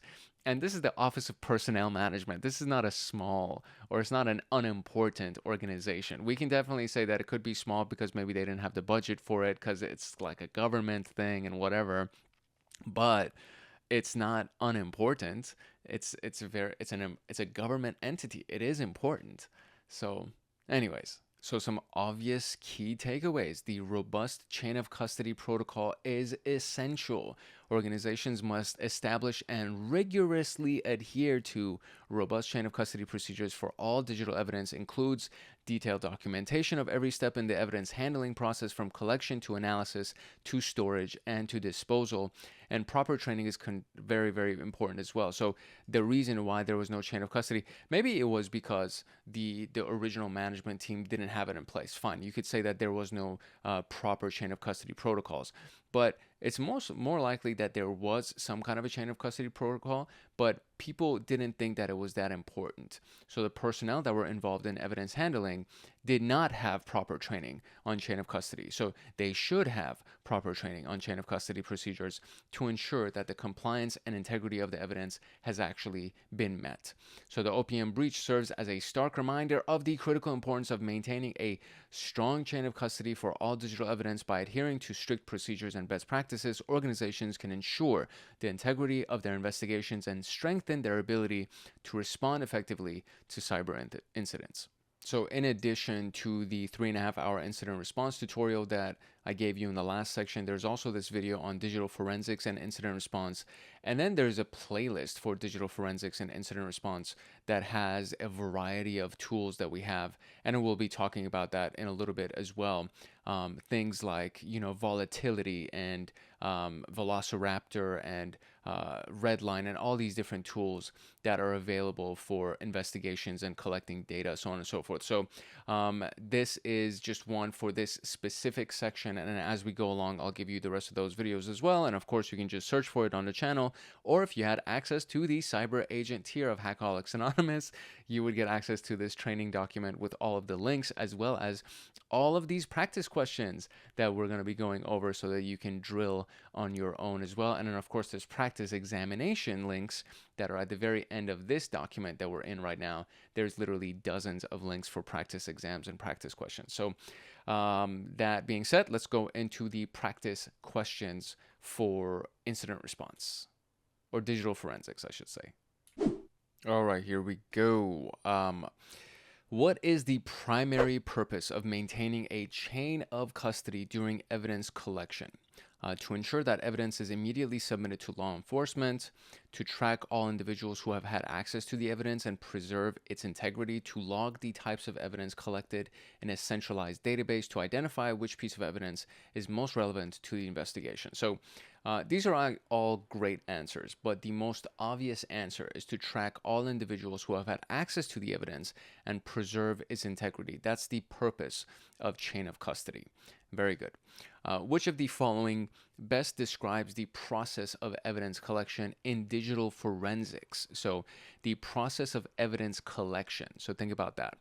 Securing and documenting evidence without altering it, including making copies if necessary, cleaning the affected devices to prevent any future attacks, documenting personal information of the subject to verify the integrity of the evidence, deleting any evidence from systems once it's confirmed to be irrelevant. So this is not the evidence collection. So this has nothing to do with evidence collection, deleting evidence, right?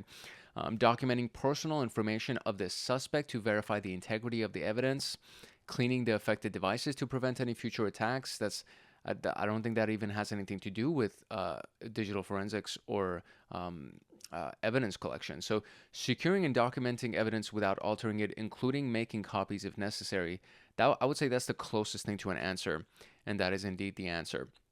And the making copies part is actually really important as well. I feel like if your main copy of something has been altered and the hash value has changed, but you have another copy that has the same exact hash value, that's probably the best practice. Just in case somebody has actually altered your evidence, you're like, oh, now we can go and try to figure out who did the alteration of the evidence. But just to make sure that we're still good in court, we're going to maintain our original. We have this other copy that still has the same hash value, so on and so forth. And then that's kind of a way of creating a honeypot to try to smoke out any other people who may be involved in the original crime. And now it's like, oh, interesting. So we didn't disclose that there were these copies that we had in a secret storage. We only disclosed that there's this main copy that's going inside of the storage locker at the police station. And now that the main copy has been altered, that is telling me that somebody on the inside is also guilty, right? So it's a really, really good idea. What is the primary function of a SIEM tool in log analysis? To collect logs from all devices in the network and provide a centralized location for storage. I mean, it's really good, but I don't think it's just for storage. So to correlate log data from multiple sources and generate alerts for suspicious activities, that's pretty good. To store all logs indefinitely for compliance, that's not true. To eliminate redundant logs from devices and make them easier to analyze, that's also not true. Although it does make logs easier to analyze, this wouldn't be to eliminate redundant logs. That's not the purpose of it. And it doesn't store all logs indefinitely, and it doesn't collect logs to just keep it in a centralized location for storage. So the only thing that I would say is obvious is correlating log data from multiple sources and generate alerts. There we go. Which of the following best describes the syslog protocol? It is a log management system that only collects logs from Windows systems. That's literally what I thought was the case, and that is actually not the case. Now that we know for sure, that is actually not the case. A standardized protocol for logging messages from network devices and systems, that seems to be pretty good. A tool for encrypting log data during transmission, that's not true. A database management system used to store log data, that's also not true. So this is I guess this is like not the only or maybe I'm not the only person that thought it was only for Windows, because that's one of the trick answers that they gave us. Sons of biatches. Okay, so I would say B, a standardized protocol for logging messages. There we go. Which of the following is a critical consideration when implementing a log analysis strategy? Regularly deleting old log data to save storage space, retaining logs for an appropriate period based on regulatory and organizational needs, using only one type of log source to simplify analysis, ignoring logs that contain sensitive information to avoid privacy issues. So, critical consideration when implementing a log analysis strategy. Regularly deleting old log data to save storage space, that's pretty good. Retaining logs for an appropriate period based on regulatory and organizational needs, that's like solid. That's probably the most obvious answer. Using only one type of log source, that's horrible. Ignoring logs that contain sensitive information to avoid privacy, that's horrible. So B would be my answer. And that is the answer. Which of the following is not a recommended practice for handling evidence in a forensic investigation? So sealing and tagging evidence with unique identifiers is a recommended practice. Allowing unrestricted access to the evidence during the investigation for efficiency. Allowing unrestricted access, that's really bad. So you definitely don't want that. It needs to be restricted during the investigation for efficiency. No, that's definitely a bad answer. Documenting every individual who is handled using secure transport. Yeah, B is the answer. Yeah, for sure. And it kind of messes with you because it's like allowing unrestricted, like that part for me messed with me a little bit because I'm like, wait, sometimes they do these double negative things to kind of like mess with you a little bit. So it's like, what is not recommended? Unrestricted access is not recommended, right? What does a SIEM tool typically do after detecting suspicious activity in log data? Automatically shut down the affected system? No, that's not what it does. That would be an intrusion prevention system or something that you would have done in a security orchestration automation response tool, which is a SOAR tool. So that's not what a SIEM does. A SIEM is for correlation, aggregation, and alerting. So generate an alert and provide detailed reports for investigation. That is typically what it does. Delete the logs to ensure security of the data. That is not what it does. That's not what it's supposed to do. Encrypt the logs to prevent unauthorized access. That's also not what it does. So generate an alert and provide detailed reports. Yes, very good. What is the main benefit of using syslog for log management? It provides centralized log storage with advanced analytics capabilities. I don't think so. It allows network devices and systems to send log messages to a centralized server for analysis. That would be my answer. It automatically updates logs every 30 seconds to improve real-time monitoring. Maybe. I don't think that's like something that is inherent or the main benefit. I don't think that's the main benefit. It encrypts all log data during transmission. That's also not true. So I would say it's B. Very good. So it allows network devices and systems to send log messages to a centralized server for analysis. Now, our scenario here, a forensic investigator collects a hard drive from an infected system, labels it, and documents the collection process before transferring it to a secure evidence locker. What is the critical concept that is being followed? That is the chain of custody. It is not recovery phase. It's not data encryption. He's not analyzing the data. So this is not the critical concept here. So he does label it. He documents the collection process before transferring it, but he hasn't analyzed the evidence. He's doing chain of custody. A SIEM system flags repeated failed login attempts on a critical server. The IT team analyzes the logs and discovers a brute force attack attempt. Which log analysis tool feature is being utilized? Real-time alerting, behavioral monitoring, threat intelligence integration, or encryption analysis. So this is not encryption analysis, okay? We're not analyzing the encryption of something. Threat intelligence integration is also not what's happening. So if we look at what this actually is trying to say, is that you're integrating threat intelligence, and that's not the log analysis feature that is being utilized. So it's between real-time alerting or behavioral monitoring. Now, to look at the question again, we have repeated failed login attempts on a critical server. The IT team analyzes the logs and discovers a brute force attack attempt. So it is real-time alerting for sure. And behavioral monitoring, I would say it's real-time alerting because behavioral monitoring for me means that the SIEM is looking at various logs. So it's not just looking at one log to look at failed login attempts. It's looking at a variety of different logs, and based on data from a variety of different logs, it is putting together, hey, I'm noticing fishy behavior. So I would say it's real-time alerting. Yes, excellent. Yes. A security analyst uses syslog to aggregate log data from routers, firewalls, and servers for centralized analysis. What is the primary benefit of using syslog in this context? Automatic backups is not true. Centralized log management, that's pretty good. Configuring firewalls, that's not what syslog does. It doesn't configure firewalls. Restoring system availability, that's also not true. The only answer that actually makes sense is centralized log management. Very good. And cool, just like that, we are now moving on to monitoring and detection.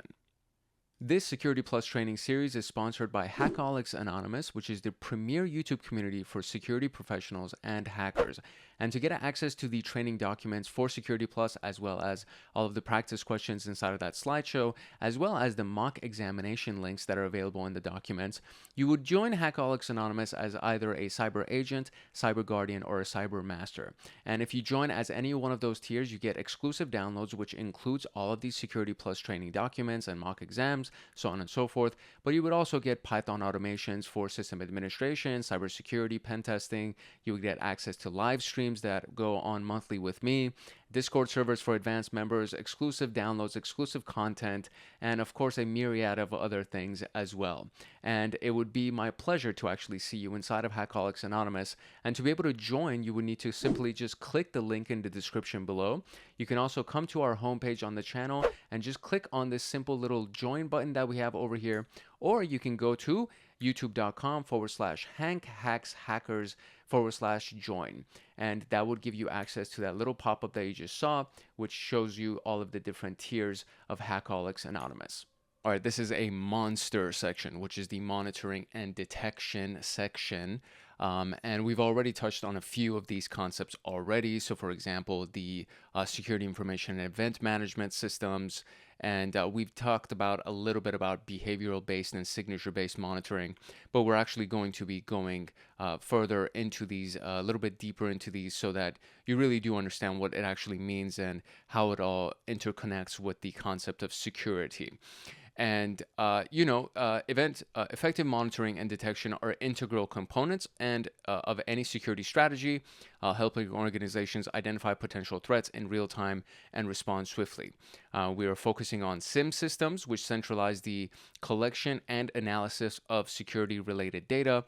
We'll also cover the differences between behavioral-based and signature-based monitoring, highlighting how each approach helps detect various forms of attacks. Together, these techniques enable proactive security monitoring, minimizing the window of opportunity for cyber criminals. So this is the overall concept of this section, but it is a fairly large section. So I'm excited about this one. There's going to be a lot of great stuff that we're going to talk about. And yeah, let's jump into it. So just to give you the foundations of what a SIEM is, a security information and event management system, what it actually is and what it does. So SIEM refers to the process of collecting, normalizing, and analyzing security data across an organization's infrastructure to identify potential threats. So it collects, normalizes, and analyzes. And normalizing is the concept of making it human readable and understandable by a human being. Collecting is collecting, and analyzing is analyzing. So SIEM system collects data from a wide variety of sources, including network devices, so routers and switches, servers, endpoints, so a computer, a phone, anything of the sort, firewalls, intrusion detection systems, and security appliances. The goal of the SIEM is to provide real-time and historical analysis of security threats generated by applications and network hardware. So it does a lot of really good things, a lot of very useful and powerful things, and it can ingest data from a large variety of sources, as you just saw. So this is the basics of what a SIEM is. The key functions of a SIEM are also very, very large functions and very useful functions. So for example, managing logs, as we already discussed, so it aggregates and stores data from various sources like servers, applications, network devices. And then these logs are very important for troubleshooting, auditing, and security investigations. And then it correlates events together. So from these different sources, it helps to detect unusual patterns that might indicate a potential incident, and then seemingly unrelated events correlated together can identify sophisticated attacks that might go unnoticed by individual systems or human beings, like a human analyst may miss and most likely will miss a lot of these correlated events. And then once it's actually noticed the event, once it's correlated the event, it'll generate an alert. And then the alert is sent to the security personnel, so the security analyst or the security operations center. These alerts indicate potential threats like the unauthorized access, data breaches, or malicious behavior. And then there's incident response that is allowed to take place once an alert has been generated. So They integrate with incident response tools, helping security teams to react to detected threats properly, or to just connect to the incident response team so that they can act accordingly. And then there's reporting and compliance. So once everything has been done and you've taken care of the incident, now you need to generate a report of what happened. You can use a variety of different features inside of that SIEM to select the events of note, and then those events can be placed inside of the report that's generated for you. And these are very, very useful for compliance. So for example, the General Data Protection Regulation, or HIPAA, and these help organizations demonstrate that they're proactively monitoring their systems for security threats. And it's just good to have these reports as well when you're trying to report to the upper management, to the stakeholders, to the C-suite executives, so on and so forth, especially if it's a big event. If it's like a small event that is taken care of within the SOC, you don't really report that to the stakeholders or the management, or at the very least, like the people outside of the Security Operations Center, but you will report it to the immediate managers inside of the SOC. But then outside of that, if it's like a really big incident that actually caused some damage or almost caused some damage, then you will definitely generate some reports, and those are very useful to reporting to the higher level management. These are just a few examples of SIEM tools. Splunk is always going to be at the top of the list because it is, I would say, the big name in SIEM tools. There's the IPM QRadar, which we've already talked about. There's ArcSight, SolarWinds, which we've already talked about a few times as well in these various stories. And then we have Alien Vault, and then there's Google's Chronicle. There's so many different SIEM tools that are available, and these are just a few of them. And for the most part, they all do the same things that we just talked about. Now, you already know I'm really big on graphics and images, and this is one of the best images that will help you kind of wrap your head around what the SIEM does, right? So you have the corporate network, you have the internet and the cloud environments, and then there's a bunch of data and activity that is being done inside of these environments. So we have, for example, the network switch, which connects to workstations, to laptops, to routers, to servers, and then there's the data from the switch itself, and then there's the data from these various workstation servers, these nodes, as we can call them, and then there's also the intrusion detection system and the firewall, and all of these fall inside of the corporate network. And then there is the internet, the activity from the internet that comes through the firewall, goes through the IDS, and the router would be placed over here. This could be a potential location of traffic that's coming in. There is the stuff from Microsoft Azure, AWS, or Google Cloud, the cloud services that the company may be using, and all of the logs from these locations. And then all of these logs, all of these traffic points feed into the aggregation database, which is essentially the location where all the logs go to so that they can be aggregated and correlated. And then that is fed into the SIEM functionality itself. Or, well, I guess the aggregation database is also a part of the SIEM functionality. But once it's been collected and aggregated, then it's going to start being identified, sorted, and tagged. And this is where the normalization portion happens, where there's identity taking place, there's sorting and tagging taking place, and parsing, so on and so forth. And then from here, it could either be alerts if there are things that they need to be notified of for the SOC team, the Security Operations Center team, and then reports, as well as threat hunting and proactive security monitoring and incident response and all that stuff. So all of these sources, the cloud, as well as the devices, as well as the IDS and the firewall and everything else, all of these sources feed into the aggregation database. The aggregation database, all of those activities, all that traffic will then be sorted and identified and tagged. This is called the normalization process. And then from here, the SIEM will say, hey, I've noticed a series of actions from this IP address or against this particular server, and I think you need to pay attention to this. And then the security team will look further and kind of analyze that further. So this is, I would say, this is one of the greatest images that I was able to find that really gives us a really good one-page view, like one-shot view of what happens when data is collected from logs fed into a SIEM and how a SIEM processes that data. And this is a great segue to start talking about artificial intelligence and machine learning and the roles that they play in cybersecurity. The majority of this, so for example, a SIEM tool, before ChatGPT and Google Gemini or any of these tools came out, the SIEM tool was technically acting as the artificial intelligence and machine learning connection from the human being to the logs, right? It was the middle ground, the bridge that would connect the human being to everything that was going on inside of the logs. And it would do automatic threat detection, accelerating incident response, and providing predictive insights. All of that would be done by Splunk, for example. And this is using the concept of AI and machine learning involves using systems to simulate human intelligence, while machine learning focuses on enabling machines to learn from data patterns and improve performance without explicit programming. And that's the power of these machine learning libraries, so to speak, or these machine learning platforms that, because they're already established and they're kind of come out of the box, so to speak, with these functionalities that they can start ingesting data and start learning from the data and then improve upon the functionality of it from the data. So together, these technologies enhance the organization's ability to identify and mitigate cyber threats. The applications of AI and machine learning in cybersecurity are pretty comprehensive, as you can probably imagine. Threat detection and response is probably the very top of every list. So AI-powered systems can detect anomalies in real time by analyzing network traffic, user behavior, and its system logs. So for example, identifying unusual login patterns that could indicate a brute force attack. And again, this is something that Splunk does inherently.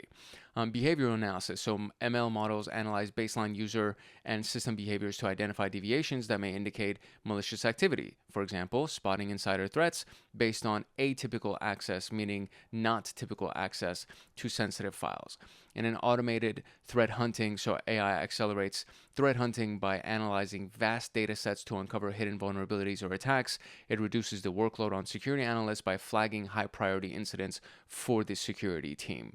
Then we have phishing detection, malware detection, and fraud prevention. So ML models can analyze email metadata, content, and links to identify phishing attempts with high accuracy, detecting and blocking spear phishing emails before they even reach the users, which is really freaking powerful.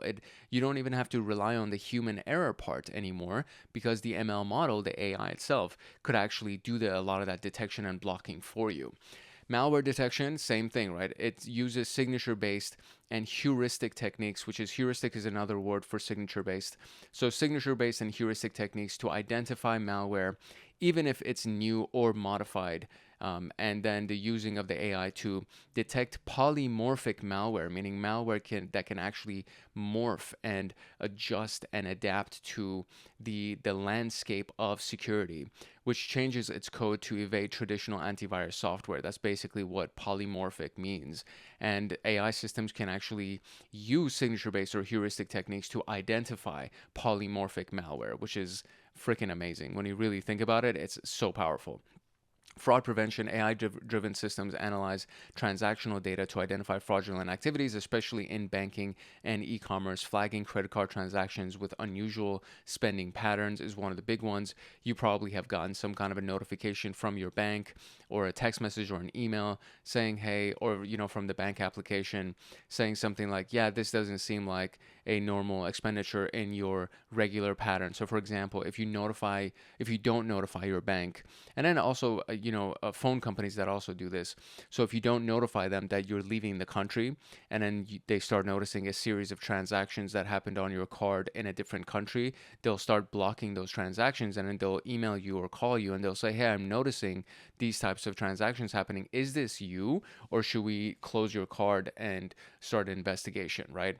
And so that's a really big part of what AI-driven systems actually do. And it's not like a human being is sitting on the other side and it's like, hey, this is, he's based in Texas and these transactions are in Florence, and that doesn't make sense. That's not how it works. It's the AI system that's doing it.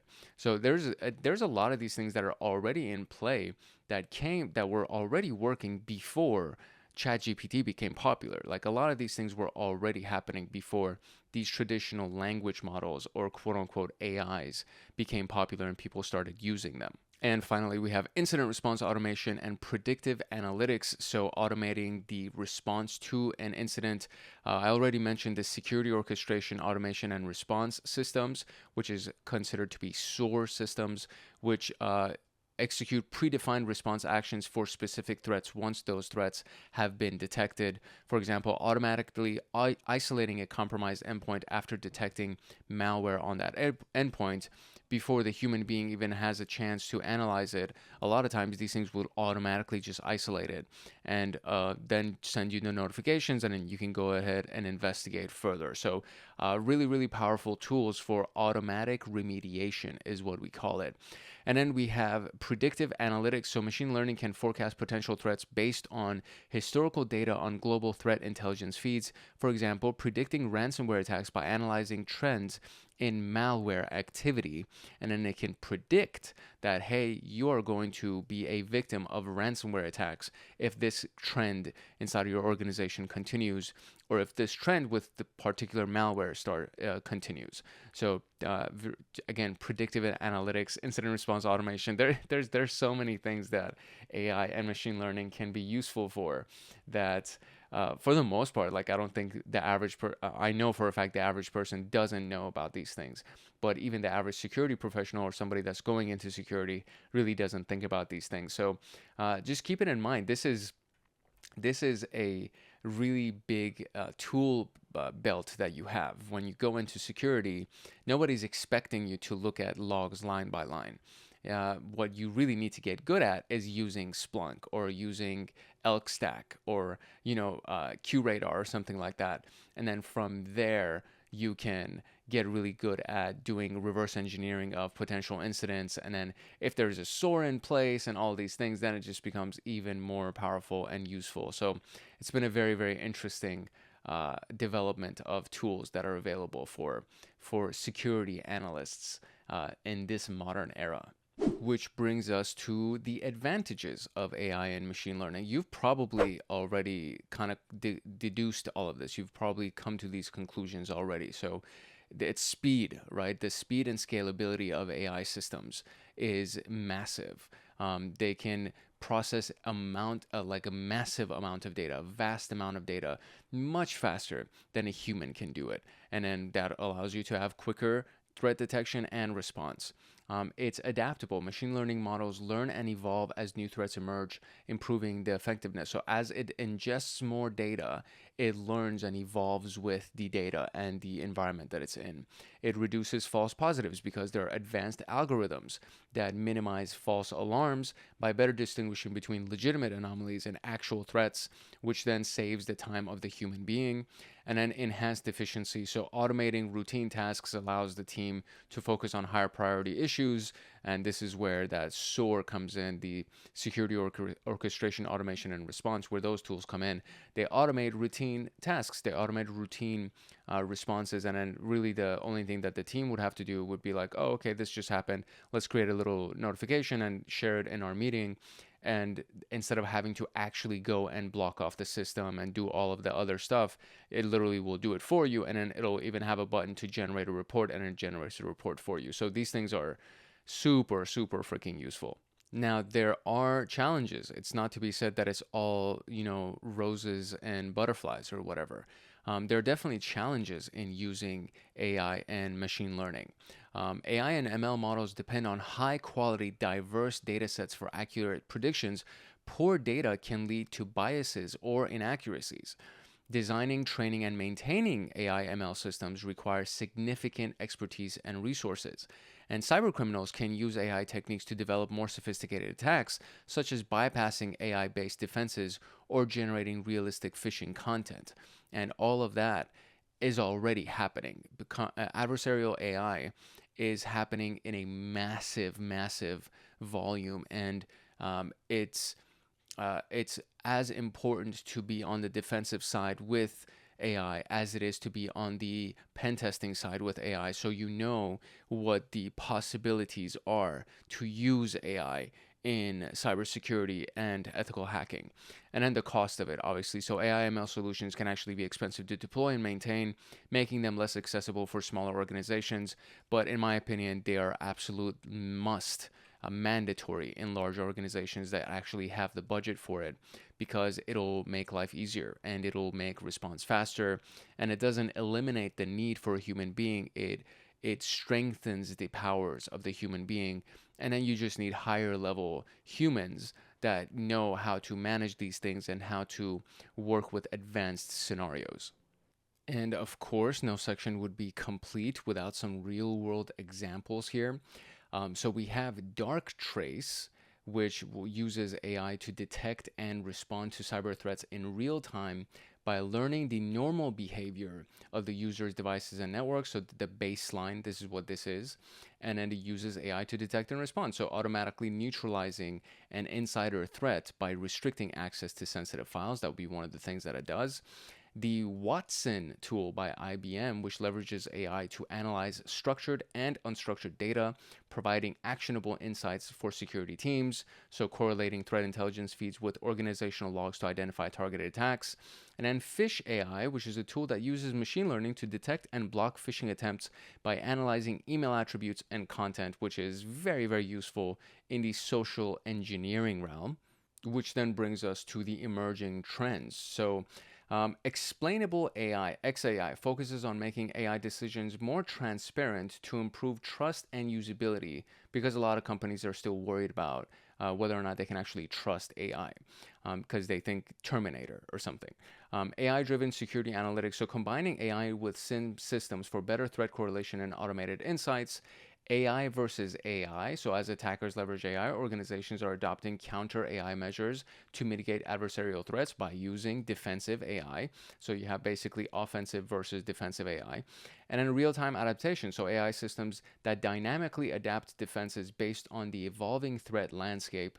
And that is one of the other powers of AI. This is one of the reasons why I very much think that the very next thing that I'm going to start teaching is going to be the ability to train AI, and the ability to integrate with the APIs of these various AI tools to actually create AI security administrators or security agents, and make you even more powerful as the person who is now, I would say, going into security, right? So if you're serious about security, one of the ways that you can make yourself more powerful would be to learn how to train AI. And that's going to be one of the big things that I'm focused on for the next series of content. And wouldn't you know it, it's actually in my notes here as well. So integrating them with security operations. So to implement AI and machine learning effectively, training models on diverse data sets for greater accuracy, to integrate AI ML tools with SIEM and source systems for seamless monitoring response, and use a hybrid approach combining AI-driven automation with human oversight to ensure critical decisions are validated. All right, now we can talk about behavioral versus signature-based modeling or monitoring, which is monitoring and detection systems relying on one or both types of these techniques to be able to identify malicious activities. But obviously they work in different ways, so that's why it's best to use both of them. So let's talk about what they actually are and how they work. Signature-based monitoring is monitoring that's done to identify known threats by comparing the activities or data with predefined database of attack signatures. And these signatures are patterns or specific characteristics of known malware, viruses, or attack methods. And signature-based monitoring is effective in identifying attacks that are already documented and well-known. So there was a few things that I've actually developed for our Hackaholics Anonymous group, which are Python automations that integrate with these various APIs. For example, the VirusTotal API that hosts a massive database of potential malware, viruses, bad URLs, bad IP addresses, and then it'll check against that database for what you're trying to find or for what you're trying to search for, or it'll actually scan your system and check everything that potentially may exist against the database from VirusTotal to see if that actually exists as a potential malware or virus or something on VirusTotal. So it uses the signature of what potentially exists on your computer or what you're trying to check. It uses the signature of that against the VirusTotal database. And this could be literally a domain name. It could be an IP address. It could be the hash value of a file. It could be the actual file itself. So if you want to drag and drop a file into VirusTotal, it'll actually do that for you. So this was one of the automations that I developed for our Cyber Guardians, which are the second advanced tier. So we have Cyber Agents, we have Cyber Supporter, which is our beginner tier, Cyber Agents, which is the first advanced tier, and then we have Cyber Guardians, which is the second advanced tier. And the Cyber Guardians are the ones that got this particular scripts because it was their automations go into actual cybersecurity. The Cyber Agents automations go into system administration. So this was a very powerful one, and just this whole concept of using the signature of the URL or of the file, the hash value, all of these things count as signatures that you can use to identify a threat based on what already exists inside of a database like VirusTotal. How it works is that a signature-based system, or that script that we developed, for example, compares the incoming data or network traffic with a database of attack signatures. If the data matches a signature, an alert is triggered. These signatures are created based on the characteristics of known malware, such as byte patterns, file names, or command sequences. So that's basically how it actually works. Now, the advantages are that it's very quick, so it can quickly detect known threats as the system only needs to compare it to actual signatures that exist. And then another part, like the other side of that coin, is that there's low false positives because you're actually looking at actual matches on the existing malware or existing viruses, which means that if you actually find a match, you can pretty much rest assured that that is an actual match. It's not a false positive, it's a true positive. So it's it's probably the most accurate or the more accurate version of detection when we're talking about signature-based versus behavior-based. And obviously, we do have limitations because the limitations would be to known threats, meaning if the hacker is smart enough, they can actually create new or modified attack variants that don't match the existing signatures and then evade detection. And they can alter their malware code just even slightly to avoid being detected, because we already established that the hash value of a code, the hash value of a file, will change completely if we just change a few things about the source code or the malware or the string of data, so on and so forth. So if we're using the hash value of the malware to as a signature to identify the malware, that means that all they have to do is just alter the malware a little bit, maybe just add a comment. Even the functionality doesn't change. They just add a comment to the source code, and then all of a sudden it generates a completely new hash value, and that is it avoids detection. It evades detection. Now, behavioral based monitoring is monitoring that detects anomalies by examining the behavior of the user, the system, or the network, rather than looking for actual signatures that exist in a database. So it creates a baseline of normal activity and looks for deviations from that baseline, which may indicate an emerging threat or suspicious behavior. So as you can already imagine, this is probably going to generate more false positives, and it's not going to be as accurate. But then it comes into play where somebody changing the signature, right, to avoid detection, but they're still doing something that, as the behavior is concerned, is like, oh, well, this kind of seems fishy. So where signature fails, behavior kicks in. Behavior-based systems establish baselines, which is what the normal activity is. And then from there, they will look at whatever that typical network traffic volume or login time frame or file access pattern. It'll look at whatever that baseline is and then monitor anything that deviates from that, anything that is outside of that normal behavior. and then alerting the security team if it actually detects something that is abnormal, an anomaly, or suspicious behavior. So this does not require predefined signatures of threats. Instead, it focuses on detecting abnormal patterns, making it useful for identifying previously unknown threats, which is also known as a zero-day attack that we've discussed about earlier in this section. Now, the advantages, or not this section, but this training series, the advantage is that detection of unknown threats is a really big one. So since the system focuses on unusual behavior rather than actual signatures, it can detect previously known threats and sophisticated attacks. And then behavioral monitoring often works in real time, which allows organizations to respond quickly to potential threats, which is why you can now understand that earlier I was like, it's best to have both of these. So your first layer of defense would be signature, and then if the signatures aren't recognized, then the next layer of defense would be behavior. And then you can obviously understand what the limitations would also be, that because it's working based on behavior, there's probably going to be deviations from the baseline that may not always be malicious. So legitimate changes in user behavior or network configuration, which could be a higher false positive alerts. And that will end up being kind of a pain in the butt towards the beginning anyways, until the baseline is more fine-tuned, and then requiring the fine-tuning, right? So to effectively detect malicious behavior, the system must be tuned to accurately define what normal activity looks like for the organization. Otherwise, it may generate too many alerts. So if you don't have a lot of data sets to feed into these machine learning models, then towards the beginning, while it's adjusting, and then you would have to manually flag and say, this is a false positive, this is a false positive.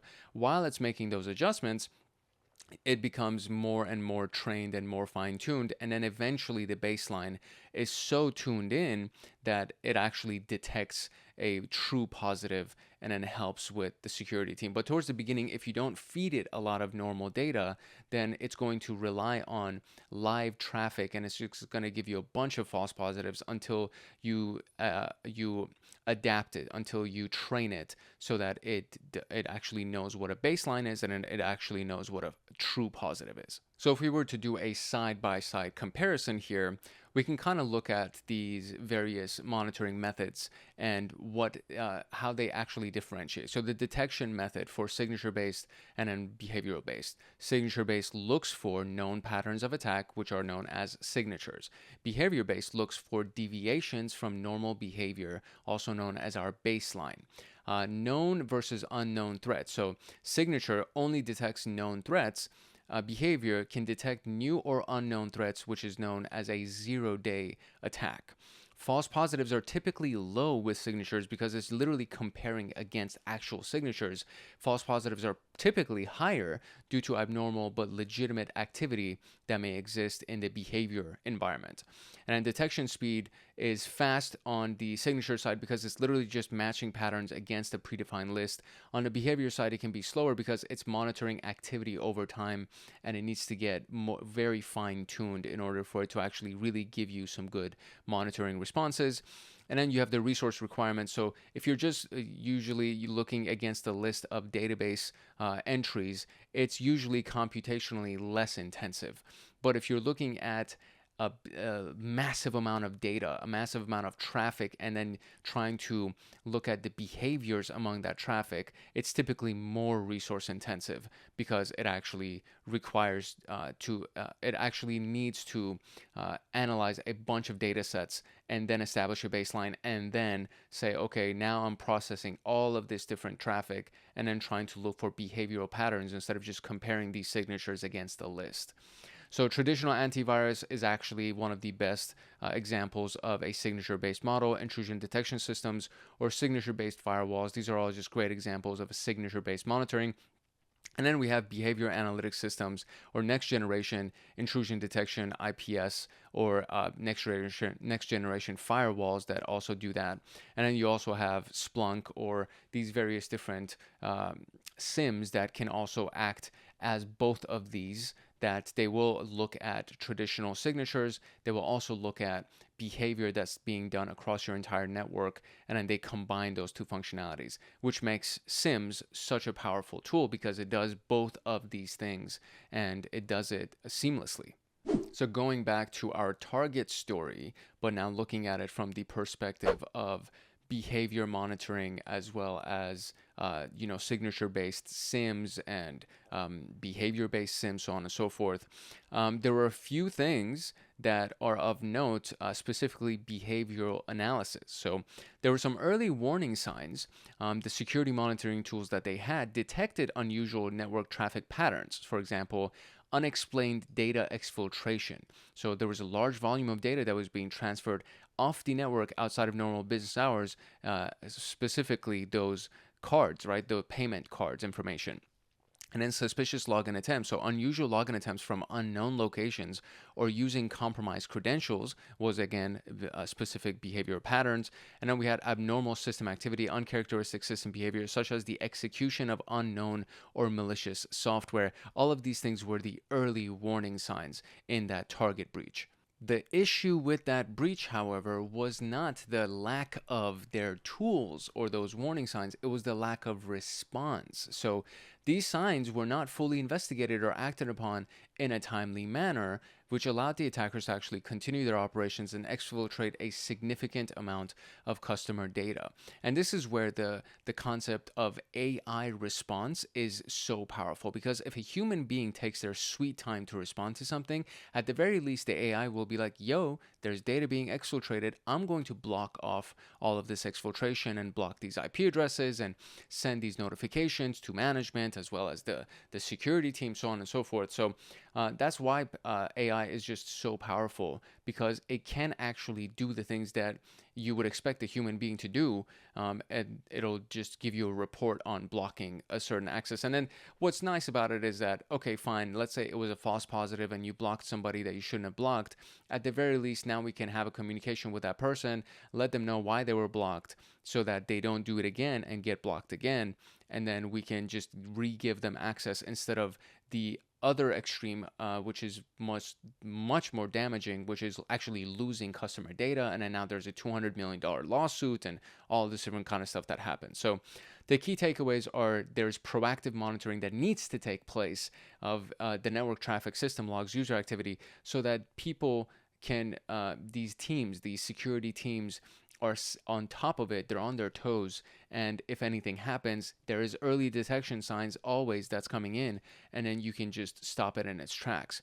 Behavior analysis is massive, and there were signs of malicious behavior that were inside of those early signs, and an effective response is the piece where that kind of they fell on their face. The target team did not effectively respond in a good amount of time, and that was what caused the overall breach to take place and then the lawsuit and so on and so forth. So the effective response to alerts is just as important as the alerts being generated. So the target breach serves as a stark reminder, that word is in every single final summary here, that even the robust monitoring systems in place, effective response and investigation are essential for timely detection and mitigation of cyber threats. All right, so your videos for your independent studies are a good chunk of data. This is like probably easily over 10 hours of data here. So we have why hackers hate SIMs. We have meeting Splunk, and then 3.5-hour SIM course, which is on Splunk, Kibana, and Elasticstack, and then the 5.5-hour ELK SIM masterclass, which is basically on Elasticstack to show you how to use the various software to connect them to each other and actually set up your open source ELK stack tool. And these are very, very useful. It's a lot of data. I totally understand. It's very many hours of education. This is not required for Security Plus. This is independent studies to make you more capable as a security professional. So I completely understand if you don't do it, but if you do it, then you will be more powerful as a security pro, and then you'll stand out amongst your peers. Now, all of that being said, let's actually dive into our practice questions for section 4C. All right, here we go. What is the primary function of a security information and event management system? To prevent all network traffic from entering the organization's network, to store data from firewalls and antivirus software only, to collect, normalize, and analyze security data, or to perform virus scans on incoming emails. So the most obvious answer to me is to collect, normalize, and analyze security data, because it does store data from firewalls and antivirus, but it's not only that. It doesn't prevent network traffic from entering the organization's network. That's a firewall all by itself. And then it doesn't perform virus scans on incoming emails. It mostly collects, normalizes, and analyzes security data from a variety of different sources. Which of the following is a key advantage of signature-based monitoring? So it can detect previously unknown attacks. That's not true because it requires known signatures. It provides fast detection of known threats with minimal false positives. That's very true. It is more effective than behavioral-based monitoring in detecting zero-day attacks. That's not true at all because it needs signatures. So zero-day attacks don't have any signatures. And it requires constant updates to ensure accurate threat detection. It probably can be true, but I don't think it's the key advantage. The key advantage is that there's fast detection of known threats with minimal false positives. What type of attack is behavioral-based monitoring particularly effective at detecting? So behavioral-based, think about no signatures. We're looking at things that don't already exist, and we're looking at anomalies or out of normal behavior from our baseline. So attacks with no signatures, that would be signature-based. Routine system updates, no. False positives generated for network traffic spikes, I mean, it's not the type of attack that particularly is good at detecting. So it's not good at detecting false positives by network traffic spikes. It's good at detecting zero-day or previously unknown attacks. Which of the following SIEM tools is known for providing real-time analysis of security alerts? So Splunk, Microsoft Windows Defender, NetFlow Analyzer, McAfee Total Protection. McAfee Total Protection, I believe, is a firewall. Microsoft Windows Defender is not a SIEM. NetFlow Analyzer is for network traffic monitoring. So Splunk is literally the only thing here that is actually a SIEM. And then boom, there's the answer. Which of the following is a common limitation of signature-based monitoring? It requires frequent updates to account for new attack signatures. That's probably true. It generates too many false positives. That is not true at all. It is more secure. It is more resource intensive than behavioral based. That's also not true. It is only effective at detecting zero-day attacks. That is also not true. The only thing that's even remotely close to being true is the frequent updates to account for new attack signatures. How does behavioral-based monitoring work? By identifying patterns from historical data and detecting anomalies. That's pretty solid. By comparing network traffic against known attack signatures, that's a signature base. By blocking traffic from untrusted IP addresses, that's also signature based. By inspecting files for known malware signatures, that's also signature based. So the only thing would be identifying patterns from historical data and detecting anomalies. Which of the following is a disadvantage of behavioral based monitoring? It can only detect attacks that have been predefined. That's not true because that would be a signature. It is unable to detect new threats. That's also not true because that's what its whole job is. It may generate false positives due to deviations from normal behavior. So that is true. So that is actually a disadvantage of behavioral-based monitoring. It requires minimal resource allocation. That's not true because it requires a lot of resources. So C would be the answer. Very good. What is one of the primary functions of a SIEM system during a security incident? To perform encryption on sensitive data. That's not true. To correlate data from various sources and alert security personnel. That's the closest thing to truth. To block all incoming network traffic. That's not true. To conduct penetration testing. That's not true. So this has nothing to do with this conversation. Blocking incoming traffic is a firewall thing. To perform encryption on sensitive data is security protocols. So correlate data from various sources. That would be it. Which of the following monitoring methods focuses on identifying deviations from an established baseline of normal behavior? Do we have signature-based monitoring, traffic analysis monitoring, behavioral-based monitoring, and firewall rule monitoring? So established baseline of normal behavior is our keyword here. And we're looking at deviations from that baseline, which is not signature-based because it's literally looking at a list of signatures. Has nothing to do with analyzing traffic. I mean, it does. It does analyze traffic, but it's not traffic analysis monitoring. And it's not firewall rule monitoring. It's the behavioral-based monitoring. Which type of monitoring system would be most effective in identifying a new malware variant that has not yet been included in signature databases? So new malware variant that has not been included in signature databases. So there's no signature that exists for this. It is a zero-day malware variant. So signature-based requires a signature. Anomaly-based is actually a good way of saying behavioral based. System performance monitoring, no. File integrity monitoring, no. So anomaly based monitoring would be another way of saying behavioral based monitoring, and that would be our answer.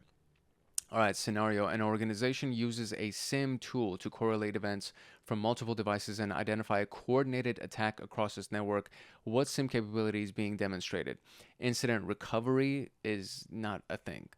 Threat correlation, that would be pretty solid. Data encryption is not what we're talking about. Load balancing has nothing to do with this conversation. So threat correlation would be the answer. A monitoring tool detects unusual data transfers to an external IP address, even though the activity doesn't match any known malware signatures.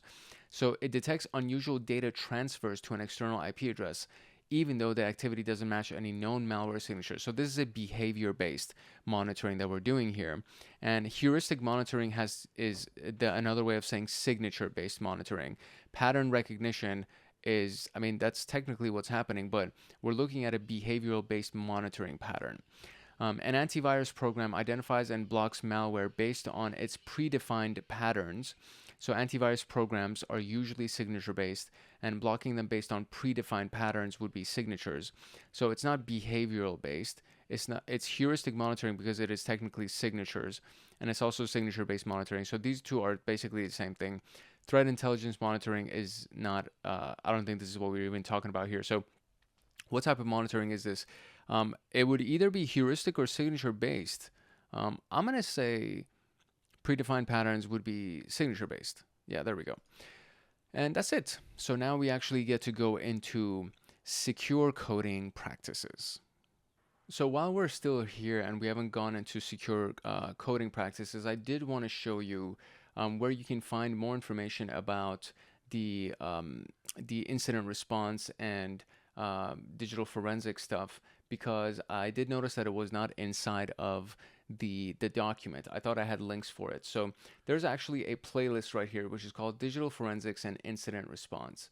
And inside of this playlist there are 18 videos, and this playlist will actually give you a bunch of videos on digital forensics intro, Windows forensics, Linux forensics, the tutorial for autopsy, for example, hunting hackers using Redline, CAPE, volatility, digital forensics. So there's so many different tools that we talk about in this playlist, including phishing emails and everything else that's available here. So I do recommend you check this out if you have not done so already, especially if you're interested in learning more about digital forensics and incident response, which is basically everything that we've been talking about so far inside of the security operations section. So just wanted to make sure that you knew where to find that stuff.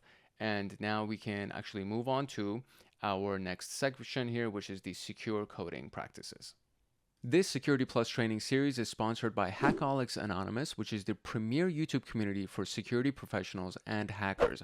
And to get access to the training documents for Security Plus, as well as all of the practice questions inside of that slideshow, as well as the mock examination links that are available in the documents, you would join Hackaholics Anonymous as either a cyber agent, cyber guardian, or a cyber master.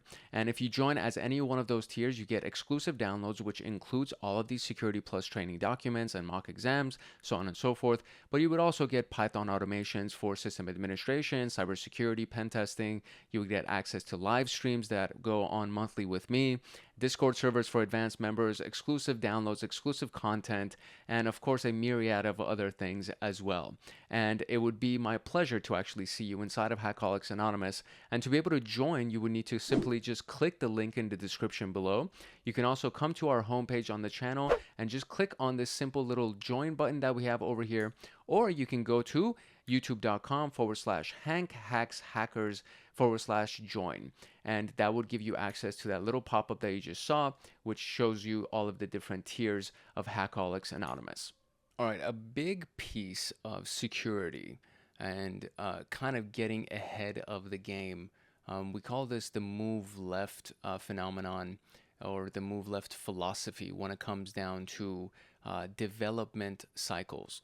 And in the software development lifecycle, if you think about, I'll rather show you the graph version of this so you can kind of see what I'm talking about. So this is the software development lifecycle, like a very basic view of the software development lifecycle. And the coding, right, comes with in this area right here. So you have the product owner, project manager, business analyst, and the CTO conversation, and then they start designing and developing, right? In this portion, this is where design and coding and all of these things actually take place. And if you do your security conversations here, if you're really focused about security here, then as you get to testing and deployment and then finally maintaining the software, then you don't really have to worry about it that much, right? Until you go through the process again and then you start looking, because again, this is another one of those continuous development things. So until you go through the process again and then you find new upgrades, or maybe there are some vulnerabilities that have been found in some of the dependencies that you're using, so on and so forth, but you're constantly trying to make it more secure. Now, what happens is this, right? If you bring the conversation of security at the deployment stage, instead of worrying about it at the design and development stage, then in deployment, you look at it and you're like, oh man, there's all these problems with our code. And now we have to go back to the beginning and go to the design and development portion and recode a lot of things. So this is where the concept of move left comes in. So instead of doing it at deployment or maintenance, move left. Instead of doing it at testing, move left. Instead of doing it at development, move left. And look at it in the analysis and design stages, where you think about security as early on as possible before you even start coding. And then when you're coding, keep thinking about security. That way, by the time that you're in testing and deployment, you don't have to worry about these things, which makes it a very, very powerful concept. And it makes it very useful when you go into just the concept of secure coding. When you're trying to understand why secure coding is important, this is when you look at the life cycle of the software and you're like, okay, well, obviously it's better to think about secure coding when you're coding instead of when you're in deployment and you're like, oh, by the way, we should probably think about security. And then you look at the code and you're like, okay, our code sucks and it's not secure. And now we have to go back and start coding again. So secure coding practices focus on writing code that mitigates risks such as a data leak or code injection possibilities or any other security flaws that may take place. Now, there's a very important framework, a very powerful framework, which is the OWASP Top 10. And OWASP is the Open Web Application Security Program that has a top 10 list of all of the attacks that can potentially take place against web applications. And that allows for people to keep in mind where, like, and this list is updated, I would say, maybe every year or every 2 years, so that security professionals and security developers, coders can look at it and be like, okay, what's the number one thing we have to worry about? And it's like, okay, and this is based on a lot of data and a lot of attacks that have been gathered. So it makes it a very, very useful resource, and that's what we're going to be talking about. So it's the most critical web application security risks, and then discussing the best practices for preventing vulnerabilities like SQL injection or cross-site scripting and broken authentication. So additionally, we will explore the importance of input validation and the creation of secure APIs to protect sensitive data and ensure the integrity of software applications. The OWASP Top 10 list is a widely recognized list, and a lot of companies that are in the web application game focus on this list as their standard for web application security. And it displays, it basically outlines the most critical web application security risks. And these vulnerabilities can actually be exploited to compromise the application or the system. And of course, secure coding practices are designed to prevent that from happening. So we are now going to go through this list. To be able to find the OWASP Top 10 list, because I don't know when you're going to be watching this video, and this list does get updated regularly. There's supposed to be one that's coming out in 2025. The current project status is as of September 2024.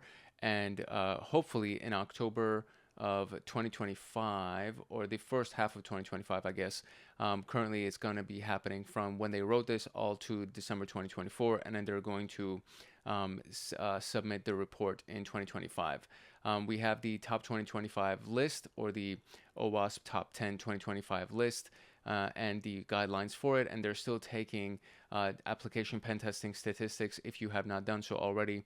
So this is still coming up If we go to the top 10 in 2025, we can see that this is where they're currently at. So data collection, normalization, all of these other things are to be determined and pending. So the current list that we're looking at is the actual list that was finalized in 2021. So it feels like it's outdated. And again, depending on when you watch this, you may need to go and look at the full list that is available on the OWASP Top 10 website and the most recent version of the list, which I highly recommend that you do. I don't know when you're going to watch this video, but whenever you do, I highly recommend you check it out. Now, this is what the last change was, right? So in the version that was released in 2017, the first and most important or the biggest risk vulnerability was injection. And then injection moved down to number 3 in the 2021 list. And then number 1 was broken access control in 2021, but it was actually number 5 in 2017. So it went all the way to the top in broken access control, which is talking about authorization, right? Misconfigured authorization. And then number 3 in 2017 was sensitive data exposure. That moved to number 2, I guess, and it's called cryptographic failures, which is sensitive data exposure. So there was not a proper encryption taking place, and so it moved to the number 2 spot. So you can see that these things are essentially, they've been adjusted for the most part.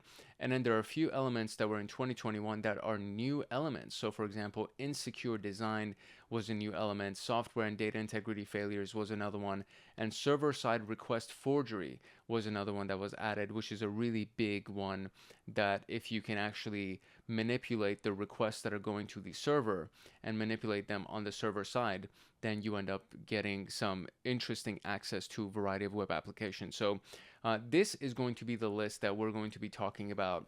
And again, if you want to get the most current version, depending on when you're watching this video, I would recommend going and checking out the OWASP.org project top 10 right here. Or if you just literally Google OWASP top 10, the very first link that you'll get will be this list. And then for each one of them, it's going to be broken down here. And then you will go click on it and it'll give you the full review, the description, how to prevent it, and various examples and attack scenarios. So very, very, very powerful resource, as you probably can already tell.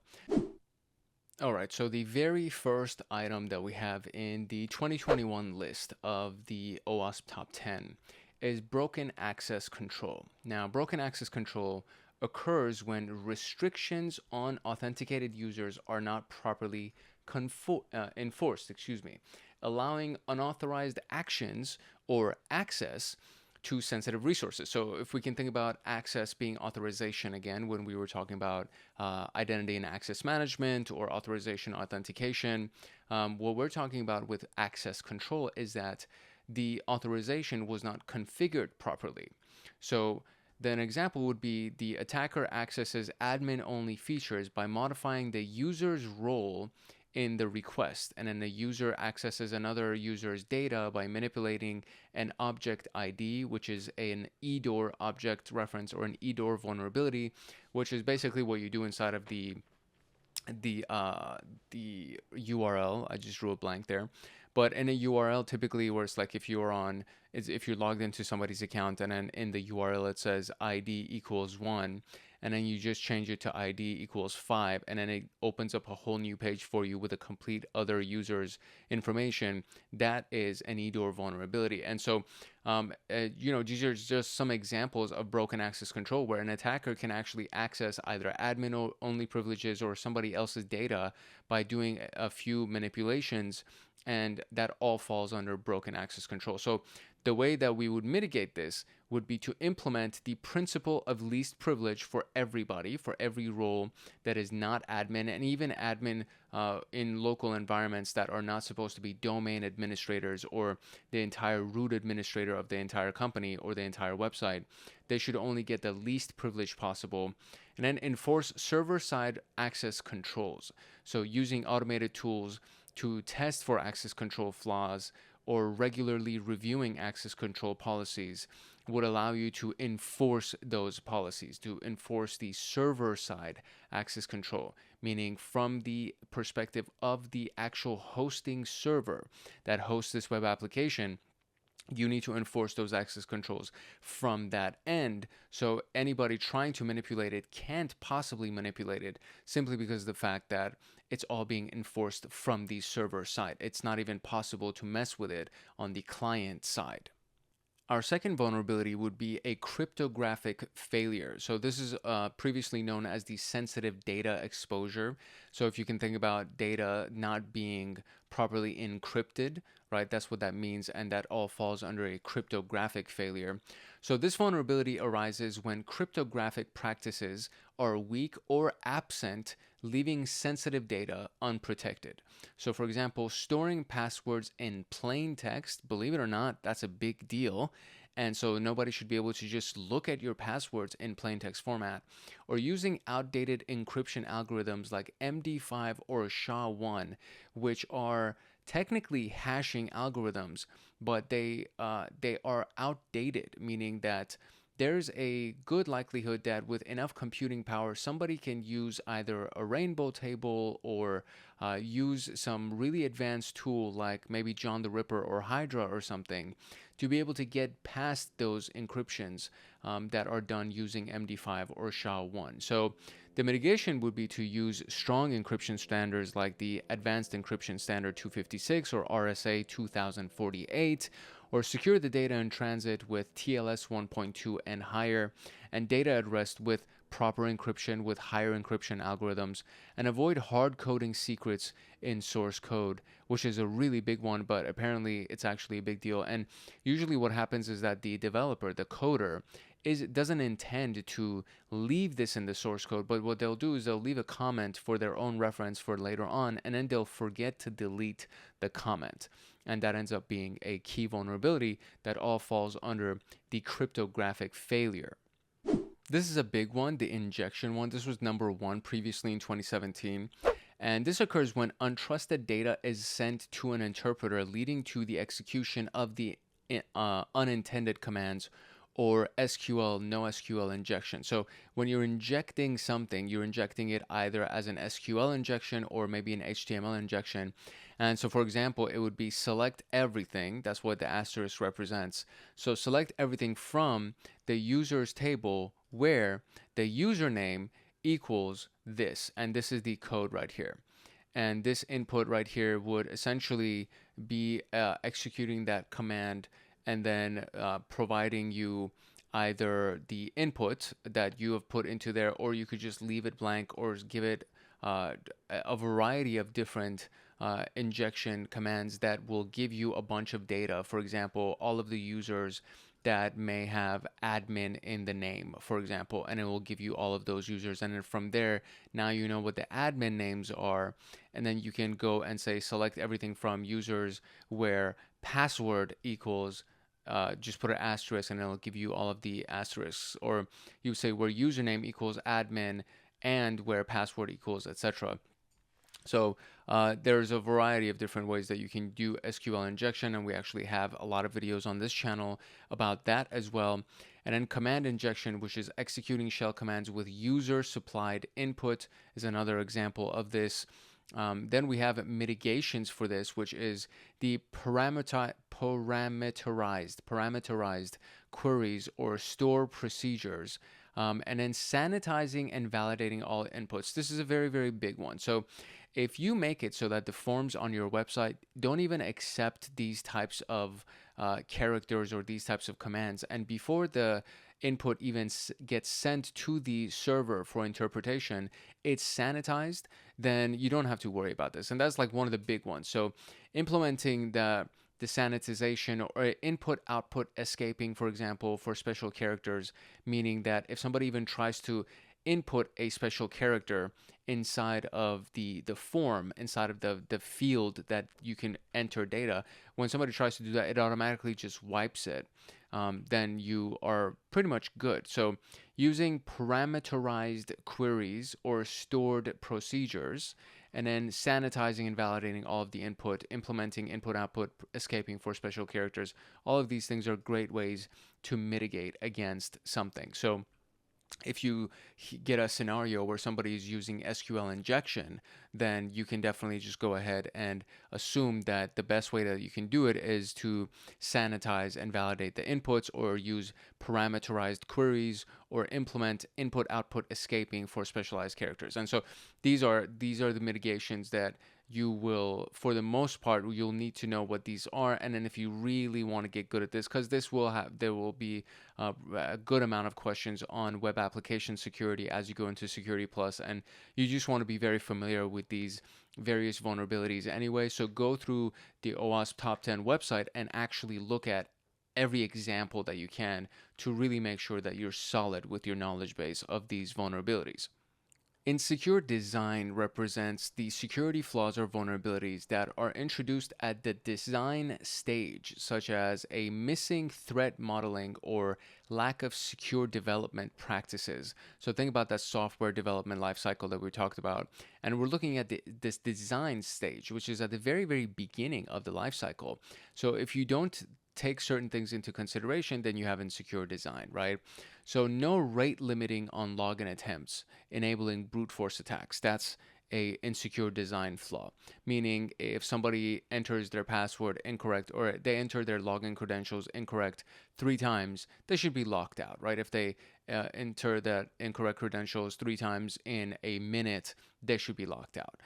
Insufficient session timeout settings. So if they leave their computer, or if they leave their web browser and they're not logged out automatically, that would be a session timeout error. And for the most part, every website will ask you in advance, do you want us to remember this browser, or do you want us to remember this device? And if you say yes, then it goes into your cookies and your cache, and that remembers you so that every time you go to that website, you're still logged in. But if you say no, then it'll log you out every single time. And you should say no when it comes down to a sensitive website. So for example, I don't want to be logged into my bank account at all times. I want to manually have to log in every single time that I go into my bank account on my computer, right? So that's a very important concept to understand. Mitigation would be to conduct secure design reviews and threat modeling reviews, to use frameworks that enforce secure coding practices, and integrate security into software development lifecycle, which we already talked about at the top of this section. So integrate security as early as possible into the software development lifecycle, meaning the design stage, the coding stage. Start thinking about security from the very beginning. Security misconfigurations still happen to this day. They're a big one. For example, using default login credentials or default settings, which are obviously insecure, because you could just Google it and be like, hey, what's the default login for, I don't know, an Apache web server? And then it's like, oh, that's Apache, or whatever.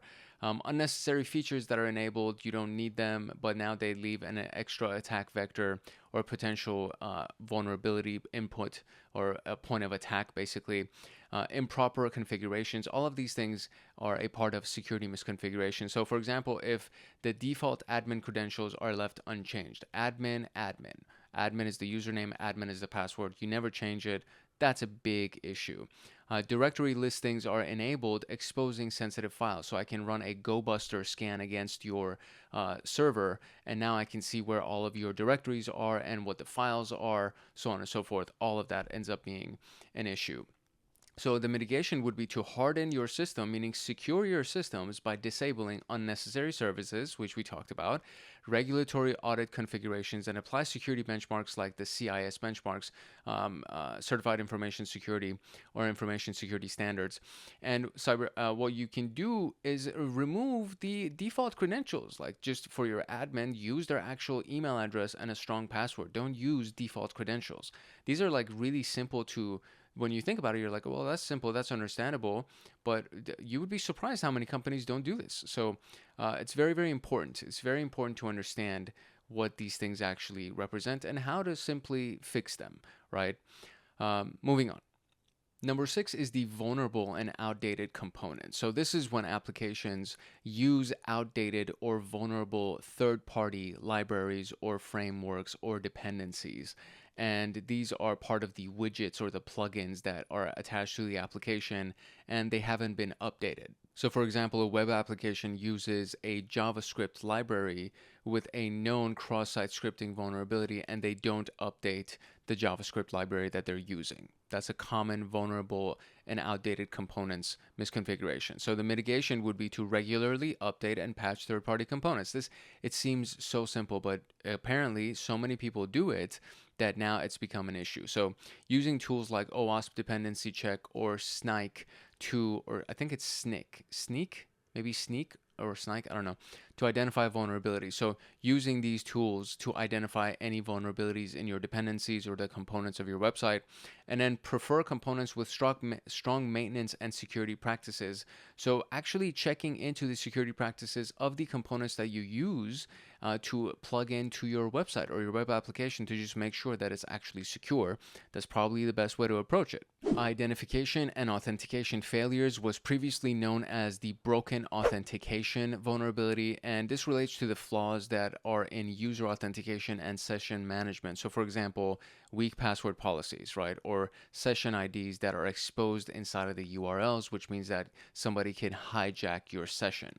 So one of the big things that we can do is to enforce strong password policies and enforce multi-factor authentication. So make sure that they have strong passwords as well as multi-factor authentication turned on, using secure session tokens with proper expiration, and then just making sure that they're not exposed in the URLs, right? So avoid transmitting sensitive tokens in the actual URL so nobody can hijack your sessions using your session IDs or your session tokens.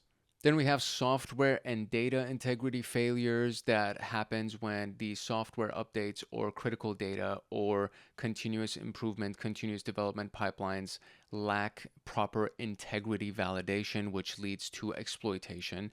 So an attacker injects malicious code into a software update process. For example, what happened with SolarWinds, right? So something like that would end up being a software and data integrity failure, and then now it affects everything or everyone that updates that software on their web application or on their computer.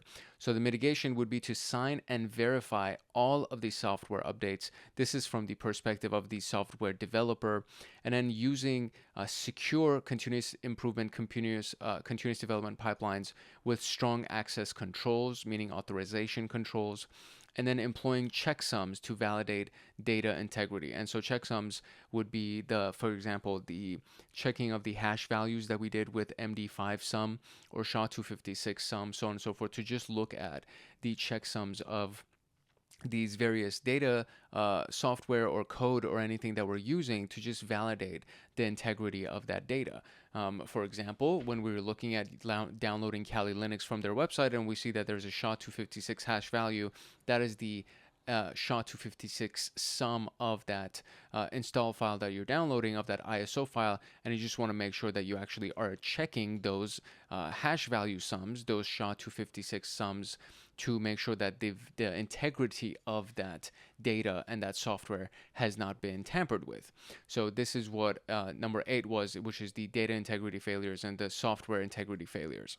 Number 9 is security logging and monitoring failures. So any insufficient logging and monitoring that prevents organizations from detecting and responding to security incidents effectively. So what happened with Target, right? They had the logging and monitoring, but they weren't responding. So that could actually fall under security logging and monitoring failures.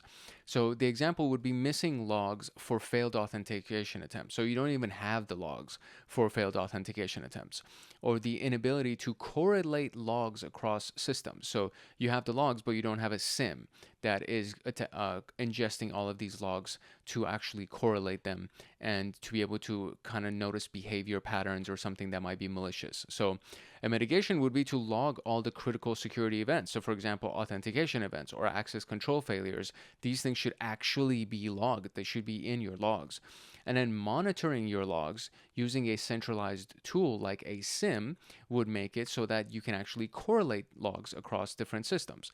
and then regularly testing incident detection and response processes by putting your team through tests and tabletop exercises and rehearsals and all these things to make sure that they are responding efficiently. And then I would say pen testing as well. And then don't let them know, right? Don't let the team know that you're running a pen testing exercise, just to see how they would respond in a normal environment without being on their toes. You know, when you tell them that you're going to do it, they'll be like, oh, okay, let me make sure I do a good job. But if you don't tell them, you'll get to see what they actually act like in a normal environment. And that's the most important type of exercise that I think can be run for a company. And finally, we have the server-side request forgery, which is one of the new ones on this list, which occurs when an attacker manipulates a server to send requests to unintended destinations. So an attacker exploits a web application to retrieve internal system files by manipulating a URL parameter, and then the application actually will send them the internal system files. And so mitigation would be to validate and sanitize all of the user input for the URLs to restrict outbound requests from the server, and use allow lists for permissible destinations so that there's only certain destinations that are actually allowed. Any outbound request from the server is restricted, and then validating and sanitizing all of the input for those URLs, meaning if they try to put something in the URL, it's validated and it needs to be sanitized, meaning it's going to be cleaned up if there's some kind of malicious code inside of it. So that would be it for our very last line item, which is the server-side request forgery. Which then brings us to input validation. So we've touched on this several times in a few of those OWASP vulnerabilities. And input validation is the security measure that's used to prevent attackers from submitting malicious data to an application. This is done as an input inside of a form, typically, or an input inside of a URL. So insecure or improper input validation can lead to numerous vulnerabilities like SQL injection, cross-site scripting, or buffer overflows. Proper input validation ensures that only valid and expected data enters the system. So this is what we're doing when we're validating somebody's input. And then if it's invalid, or if it's poisoned input, we sanitize it before it's sent to the server so that the server doesn't even have the chance to process bad input. The key points here are to validate all of the user's input, including forms that are filled out or URL parameters, and even headers of requests that are being sent via HTML. Like if I capture a request with Burp Suite, you want to make sure that you actually validate those requests, the header requests that are being sent inside of the HTML code, for example. Using whitelisting, so allowing only known good inputs rather than blacklisting, which meaning blocking bad inputs. So instead of blacklisting and having to actually keep track of all the bad inputs, you block everything and you only allow good inputs, which are known. And then that is a much smaller list, and you don't have to keep updating that list because you can basically block everything that's not on the whitelist.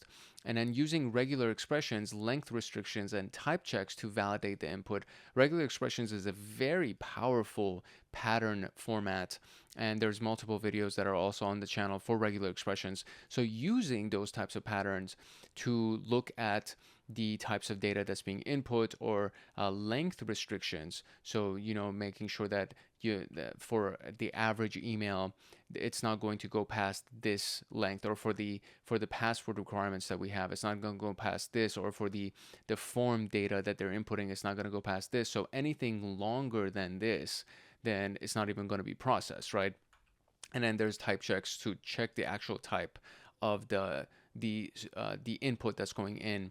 So is this an SQL query that's going in? We don't allow SQL queries. Is this type of JavaScript code that's being in? We don't allow any of that stuff. So sanitizing the input to remove or neutralize malicious code before it is processed. That's another one of these things, which is basically readdressing all of these things. But sanitizing input to remove or neutralize malicious code means that you recognize malicious code, or you have a whitelist of allowed inputs, known good inputs, and if it doesn't fall into those known good inputs, then it's not even going to be processed, right? So the example would be if an application expends a user's age as an input, which is only a numeric value that will only be like 2 characters, maybe 3 characters if they're 100 years old plus, And so if that's the case, any non-numeric input should be rejected from that form, right? Our next security measure would be the API. So the API stands for the Application Programming Interfaces, and usually this is what is used to integrate with something when you're writing code or when you're trying to develop an application that will connect with another application. So if you have a secure API, that means that you're taking into account the unauthorized access portion of things, data leaks, or any other security vulnerabilities that may be exploited, and you're removing that or accounting for that as you're developing your API. And this is very important because APIs are becoming more and more common as we develop more applications and we go into the age of AI, and integrating with the API of AI is what becomes kind of one of the main skill sets that's going to come into play. So just understanding what APIs are and how to interact with APIs in a secure manner or create your own secure API is a very, very powerful concept. So as best practices for secure APIs, we want to look at the authentication, authorization, rate limiting, input validation, and encryption categories at the very least. So for example, implementing strong authentication mechanisms like the OAuth authentication authorization mechanism, and then 2.0 or API keys, right? So looking at OAuth or API keys would be authentication mechanisms that are strong. Authorization for using proper access control to ensure that users or services only have access to the resources that they are permitted to access, so the zero trust or the least privilege models here. Rate limiting would be to prevent abuse by limiting the number of requests that can be made by a user or an IP address. So if you input the wrong credentials multiple times, typically it's 3 times. If you input the wrong credentials 3 times, you get locked out. And that's what rate limiting is. And then just like with user inputs, ensure that the data that's sent to the API is also properly validated. So you have a whitelist of all of the requests that can be made, and anything outside of that whitelist will be blocked automatically, or it will be sanitized and then it won't be submitted. And then finally, we have HTTPS. So using HTTPS to encrypt data in transit and protect sensitive information, which is just a basic thing to think about. But there are a lot of websites that only have HTTP instead of the secured version of HTTPS.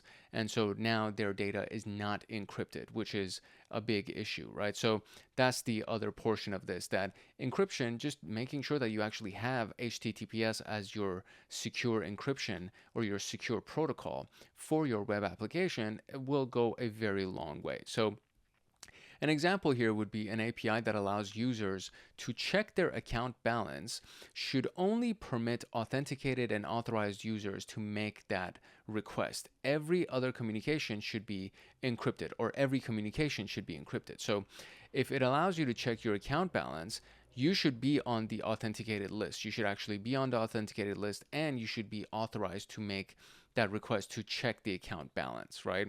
And that's kind of a good example. And then, of course, the communication itself should be encrypted using HTTPS so that when you're submitting your username and password, it's not submitted in plain text and somebody can't just capture or sniff your traffic and then now they get your authentication, right?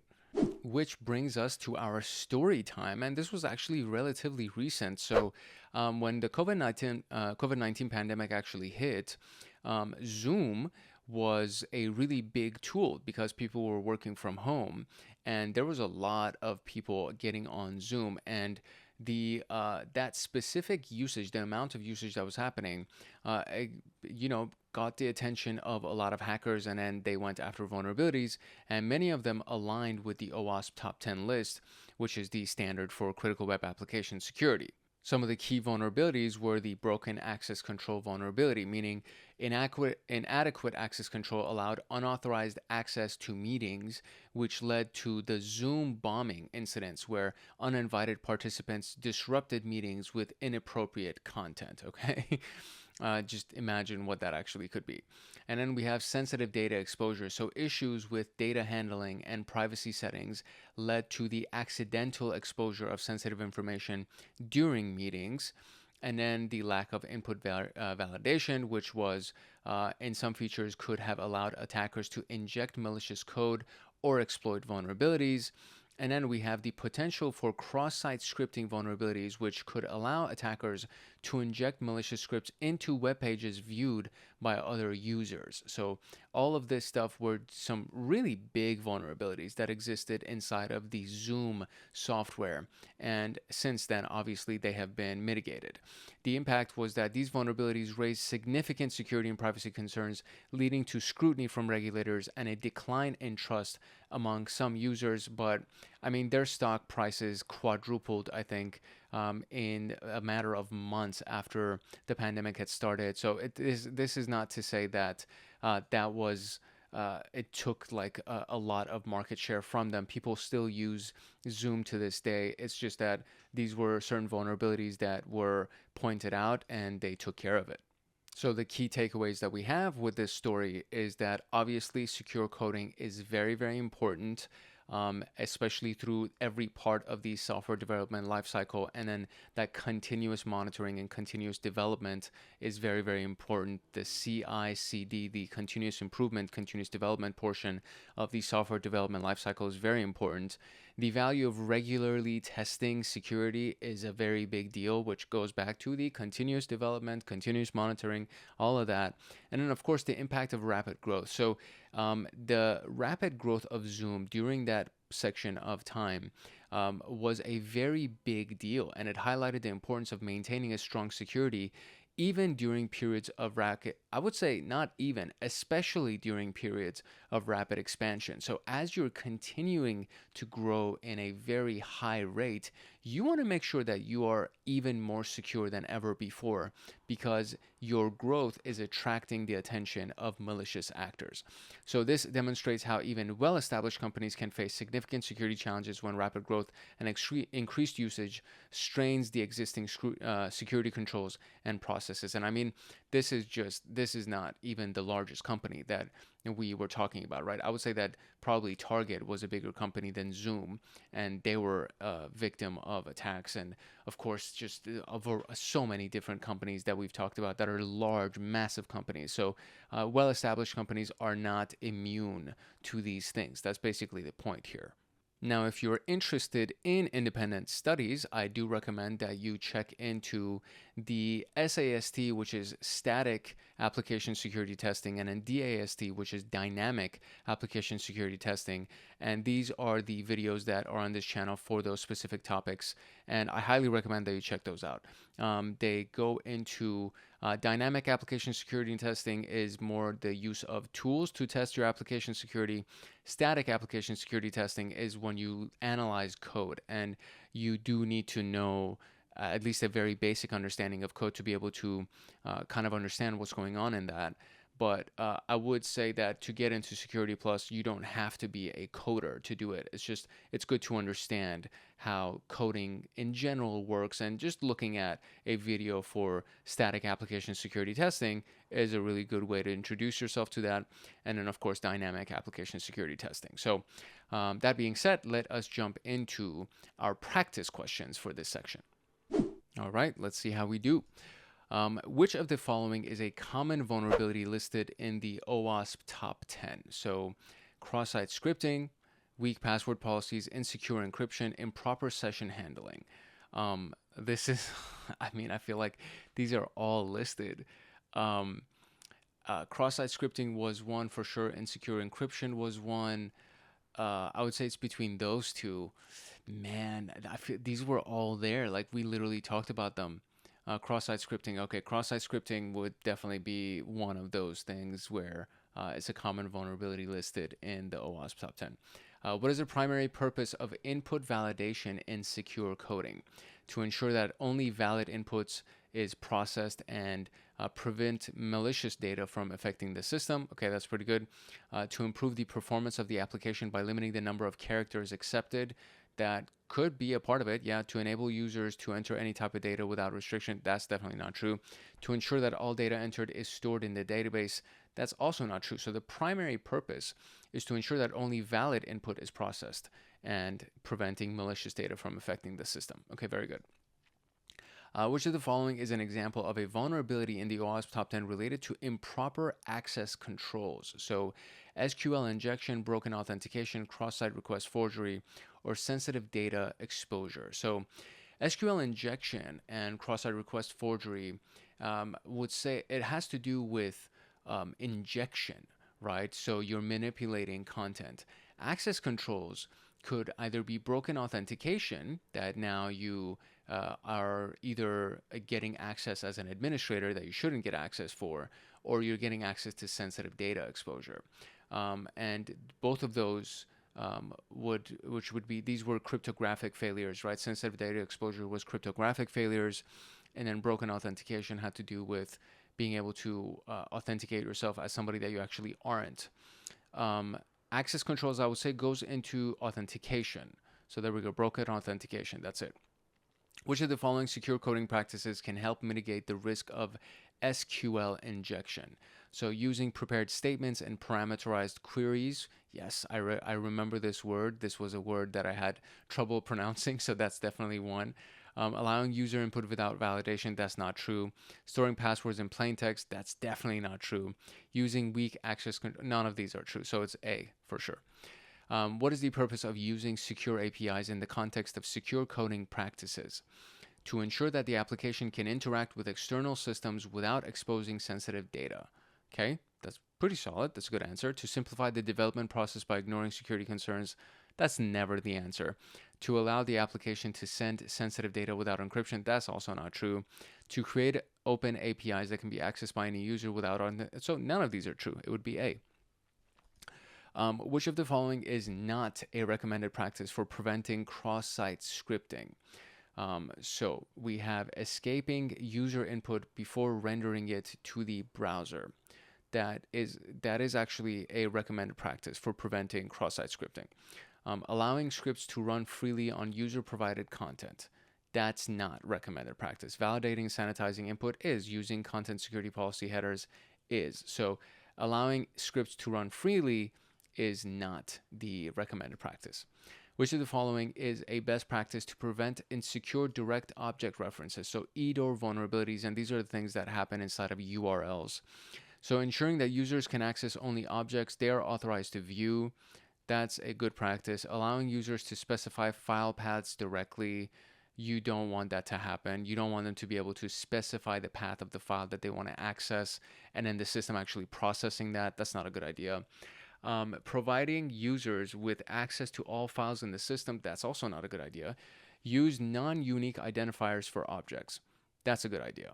I would say it's between A and D. So ensure that users can access only objects they're authorized to view.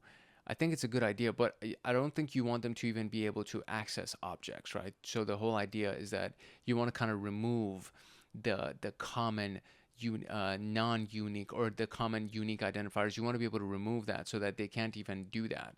So I would say D would be the answer here, but it's either A or D, and it's A. So ensure users can access only objects they're authorized to view. Using non-unique identifiers. So a non-unique identifier for object, non-unique. Oh, non-unique. Oh, see, oh my God, my brain farted right there.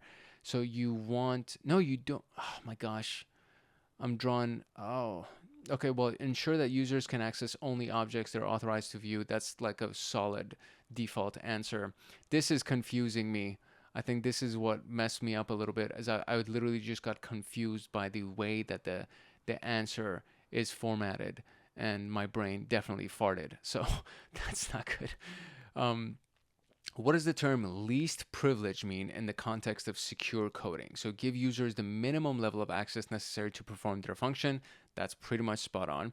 Granting full access to all users, no. Allowing users to modify any data in the system, no. Enabling all users to access administrative functions, no. So giving users the minimum level of access, that's it. Which of the following is an important consideration when handling authentication tokens in a secure API? So when handling authentication tokens in a secure API. So storing tokens in plain text in the database is not good. Using secure communication channels like HTTPS for token transmission is probably good. Allowing unlimited token expiration time, that's not good. Embedding tokens directly into the URL is not good. So which of the following is the important consideration? It would be to use secure communication channels for token transmission. What is the primary reason for using HTTPS instead of HTTP when building secure web applications? To encrypt data in transit, preventing man in the middle. That's pretty solid. To make the website load faster. Maybe, but not really. To allow unencrypted communication, that's not why we would use it. This encrypts communication. To limit the number of requests to the server, that has nothing to do with this. So this strictly has to do with encryption, and we're encrypting data in transit, preventing man-in-the-middle attacks. Okay, so a developer forgets to sanitize user input in a web form, allowing attackers to execute malicious scripts in other users' browsers. Which vulnerability is this? This is not authentication. So this is about user input. So sanitizing input. So this could be SQL injection. It is definitely a security misconfiguration, but it's more about input. So it's either SQL injection or cross-site scripting.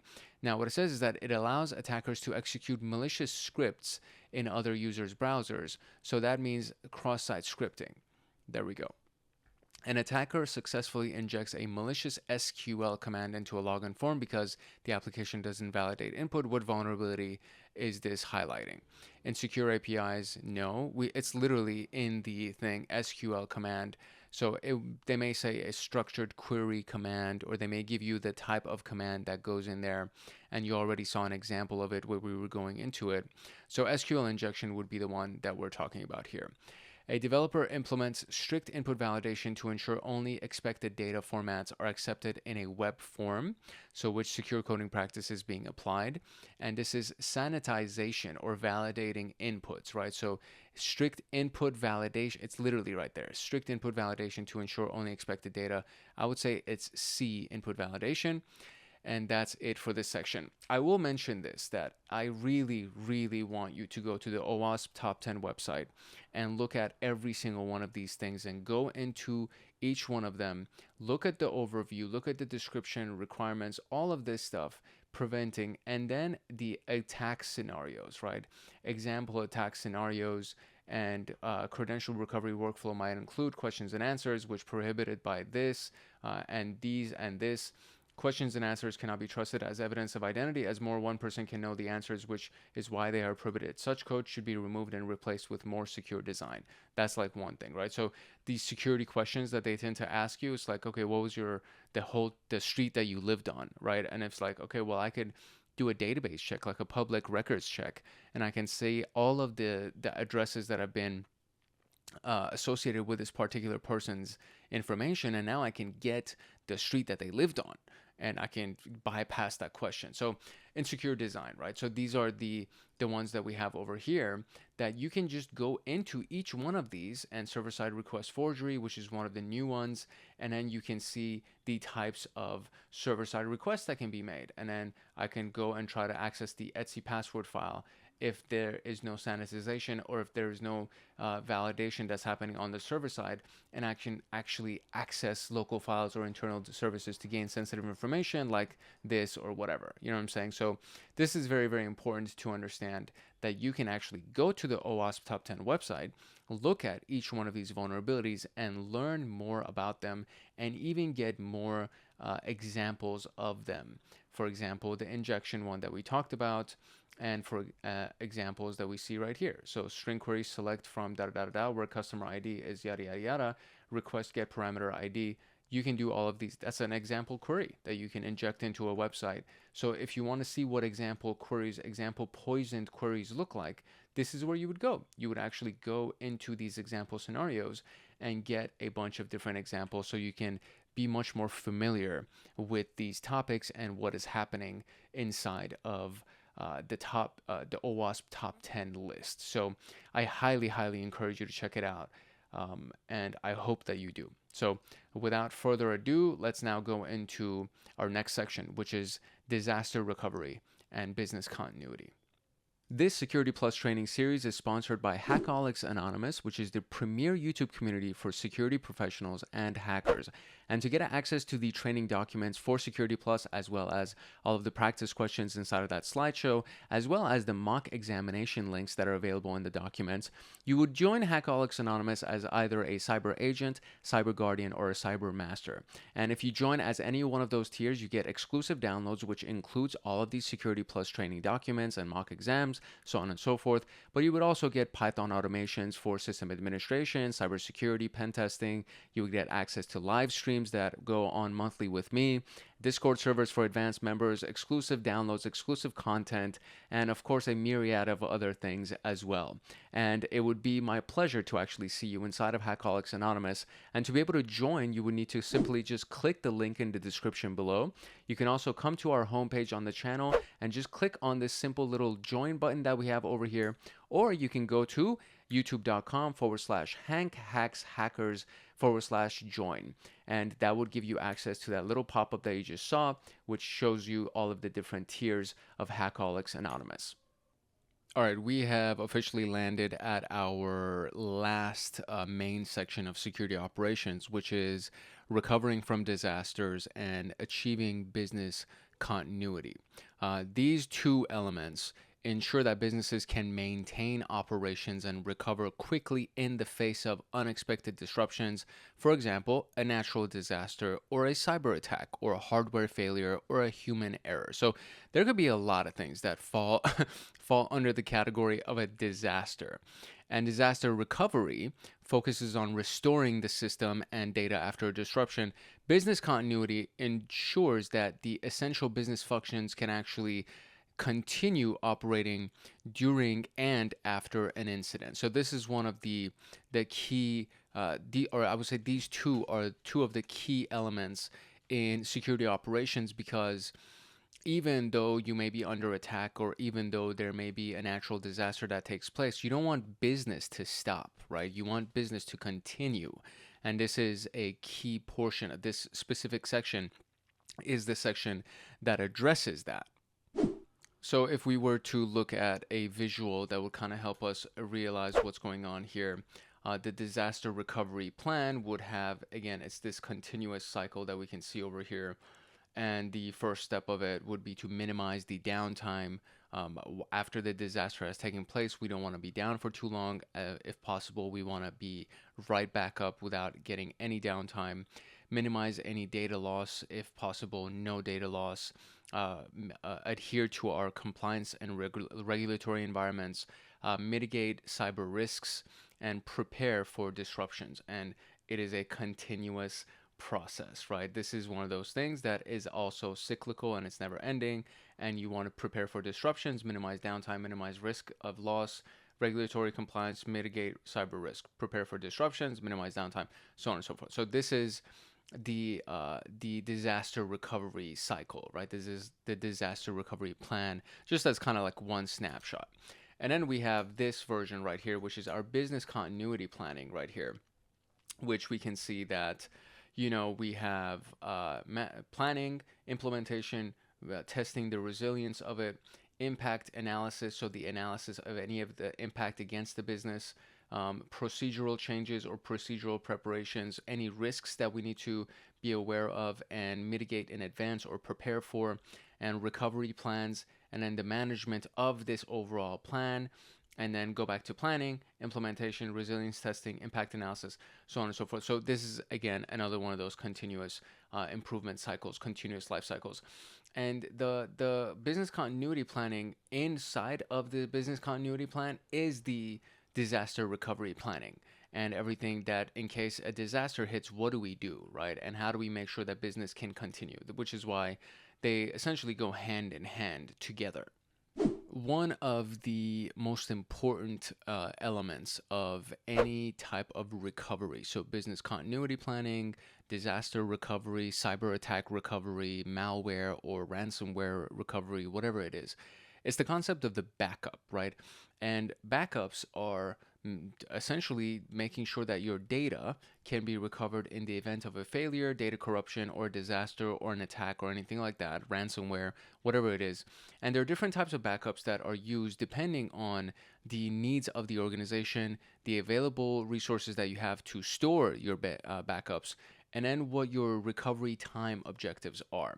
So the full backup creates a complete copy of everything that is selected. So all of the files, folders, systems, everything is now being backed up in full. The advantage is that it's complete and the data recovery is very reliable. So if you needed to recover, you can just go back to exactly what your last full backup was. And it's fairly simple to manage and restore because, again, you're just saying select all, backup everything, right? The disadvantage is that it's time consuming and resource intensive. So if you have a big environment, it's going to take a while to back up everything, to make a copy of everything, right? Especially if you're talking about systems, not just data. And it requires significant storage space because it takes up a lot of space to back up everything. So what you would do, you would use this for your initial backup and schedule weekly or monthly backups that would do a full backup of everything, right? So this would be the full backup type.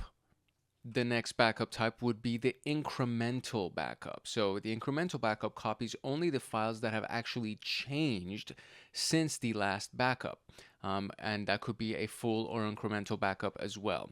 The advantages is that it's faster, it requires less storage space compared to full backups, it reduces backup windows, but the disadvantage is that it can kind of be complex because it requires the full backup and all subsequent incremental backups to use as a reference point. But one of the very useful tools, at least in the Linux environment, is called rsync. And rsync essentially does exactly this. It syncs your backup as well as your current system. So it'll look at your backup and it'll look at your current system and it'll say, okay, only, files A, B, and C were the only ones that have been changed since we did our last backup. So this is the only thing that I'm going to synchronize with the last backup. And I'm just going to make sure that we have backed up all of these files or folders that have been changed. So this is used for daily or frequent backups to minimize time and storage usage. And again, if nothing else has changed, if only 3 folders have changed, then you don't need to back up everything. You just need to make sure that you have the changes that have gone through that specific changed folder, which will be done greatly with incremental backup using a tool like rsync. Now, the differential backup is different, no pun intended. The differential backup is different from the incremental backup in the sense that this is looking at your last full backup. Your incremental backup was looking at either an incremental backup that you did or a full backup that you did. The differential backup is looking at your last full backup. So the advantage would be that it's faster than full backup, but it's slower than an incremental backup. And it's easier to restore than incremental backup since it requires only the last full backup and the most recent differential backup. The disadvantage is that it requires more storage than an incremental backup over time. So as you go and you create more differential backups, it'll require more storage because it's making the modifications compared to the last full backup. So the use case would be for organizations that need a balance between backup speed and restore simplicity, and that's where the differential backup comes in. All right, so now we need to look at the concepts of redundancies and fault tolerance. So to minimize downtime or data loss, downtime and data loss, either way, organizations implement redundancies and fault tolerance strategies to ensure systems can continue functioning even in the face of hardware or software failures. So what does that mean exactly? The redundancy or a redundancy involves duplicating critical components or systems so that if one of them fails, the backup kicks in immediately. So it's a redundant system. It seems to be unnecessary because it's redundant, but if disaster hits, now you have the backup that will immediately go online so that you don't experience downtime or the lowest amount of downtime is experienced. So one of the examples would be RAID, which is a redundant array of independent disks. which basically provides data redundancy by storing copies of data across multiple drives. So it includes RAID 1, which is mirroring, so duplicating data across drives. RAID 5, which strips with parity, so it allows for recovery even if one disk fails.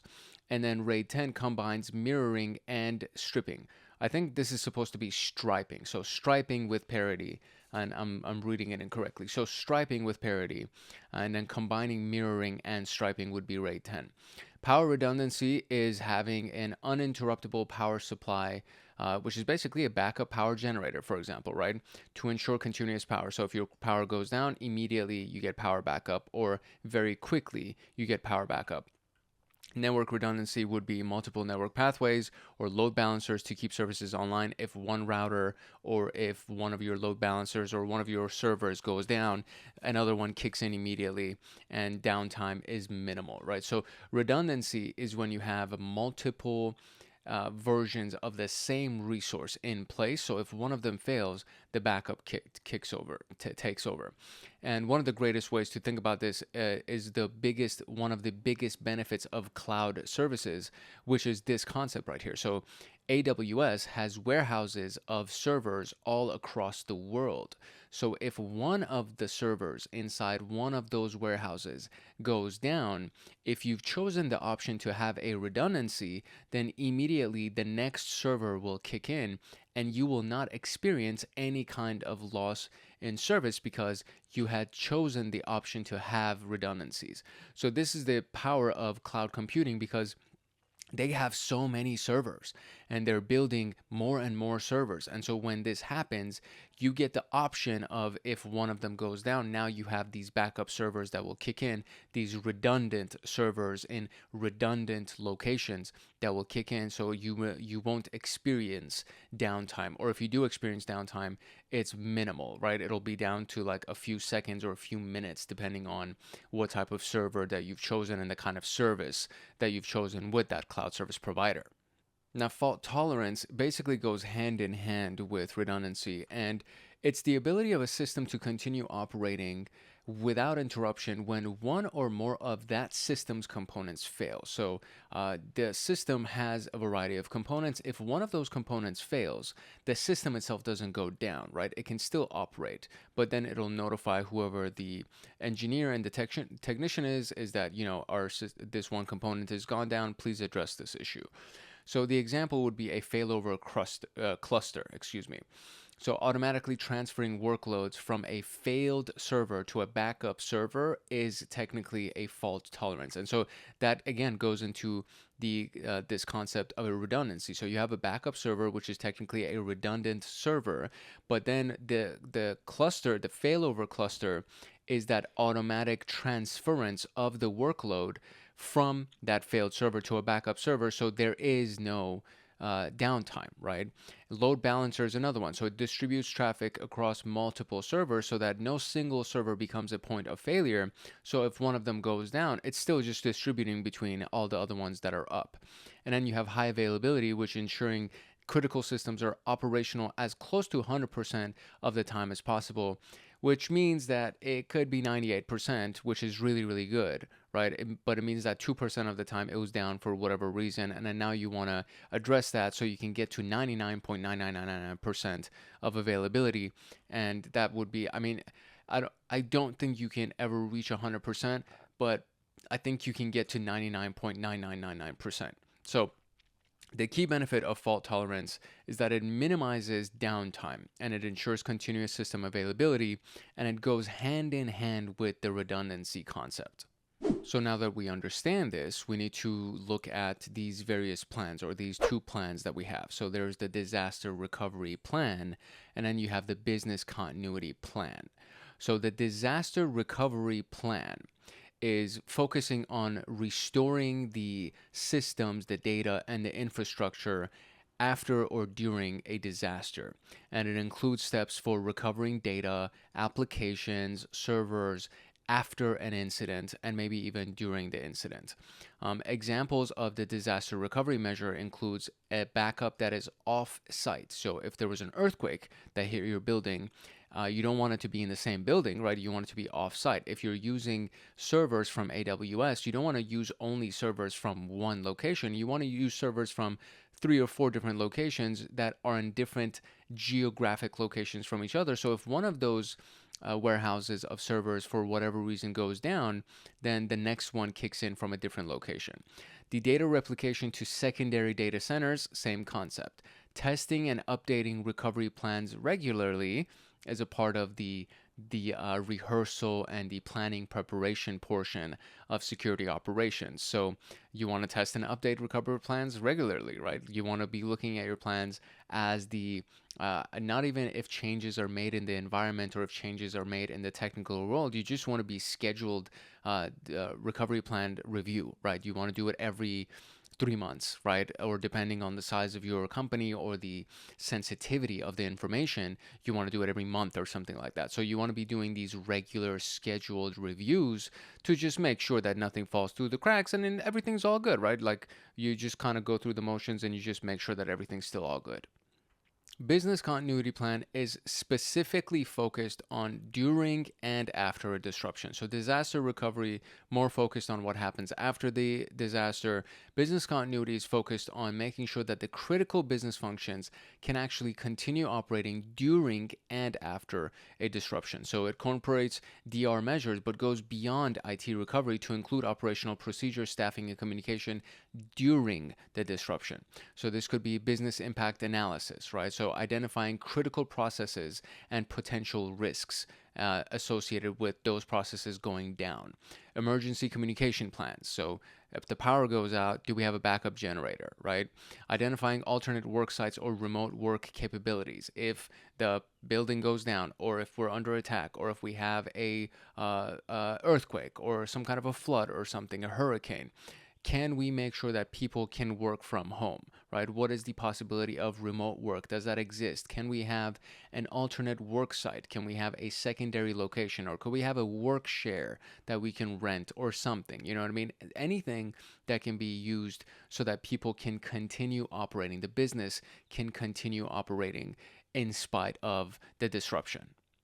So here are the strategies for disaster recovery all in one image, right? So we can evaluate the risk of whatever may happen if any one of our critical infrastructure or critical assets has actually gone down. Can we generate any kind of backup that we would need? Can we have a backup server for processing and actual computing and the actual services that we're offering? Or can we have backups of data in case something happens and we need to restore the data?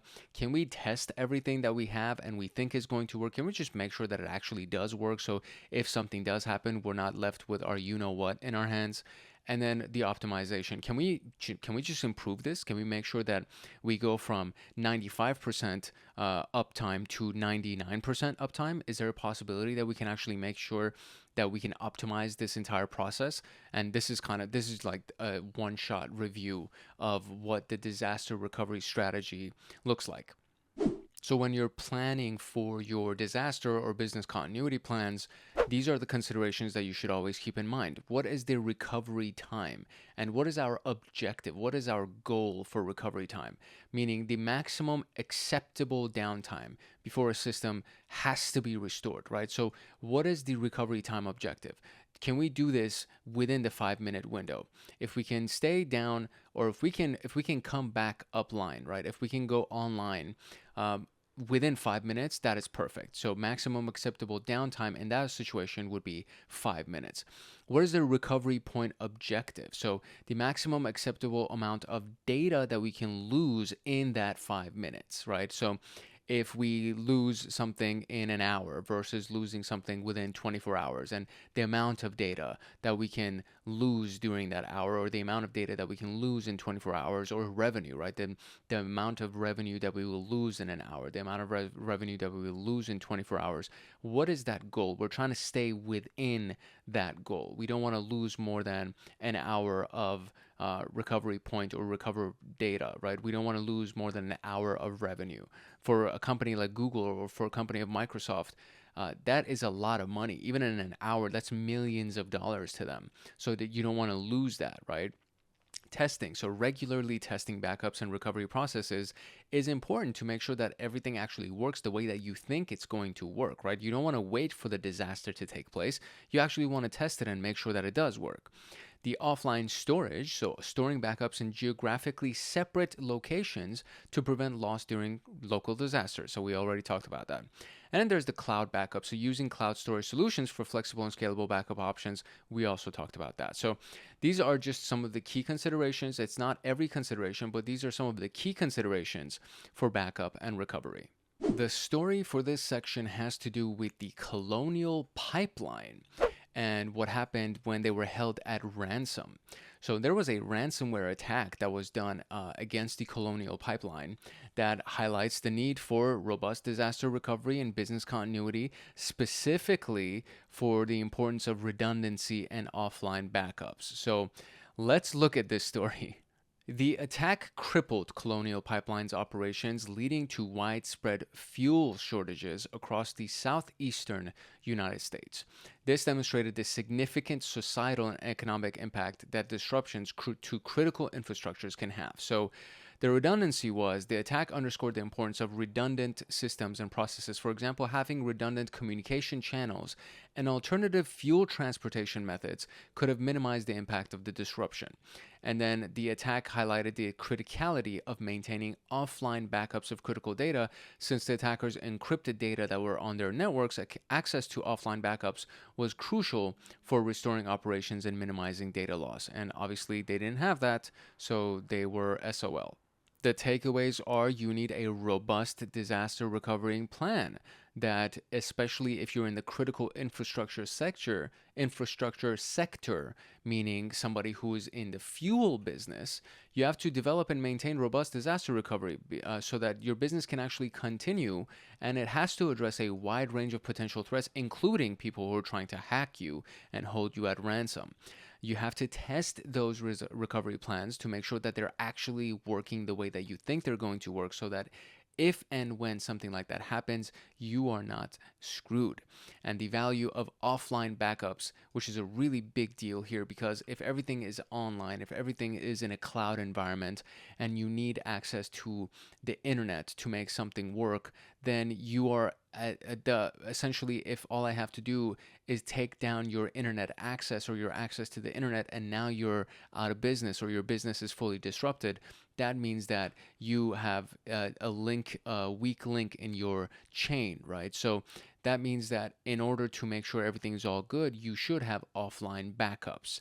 And, some people go as far as having paper records. So maybe it's not even inside of an external storage drive. They actually have paper records that's stored somewhere, which is insane to me. But pretty much with the exception of that, you should have at the very least two different sources of backups. You should have online backups that may be on your cloud environment, and you should have offline backups that are inside of a vault somewhere that is separate from your network, so that if your network is taken down, you can still get access to the critical data that you actually need.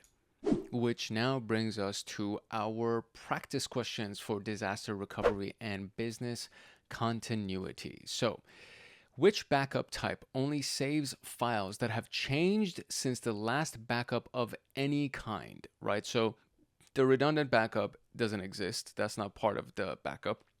I mean, I guess it can be, but it's not a part of our answer list. So we have the full backup, so it's obviously a full backup. We have the incremental and the differential backup. And if you remember, is the incremental backup works with the last full backup or the last incremental backup. The differential backup only works against the last full backup. So in this case, we have since the last backup of any kind, which would be our incremental backup. What is the main difference between a disaster recovery plan and a business continuity plan? And a disaster recovery plan essentially is for after a disaster. Business continuity is during the disaster. So DRP, disaster recovery, focuses on overall business operations, while BCP focuses on IT systems only. That's not true. BCP focuses on critical business operations, while DRP focuses on restoring IT systems. Not really. DRP deals with power outages, while BCP handles natural disasters. DRP ensures continuous operations, while BCP manages personnel recovery. So,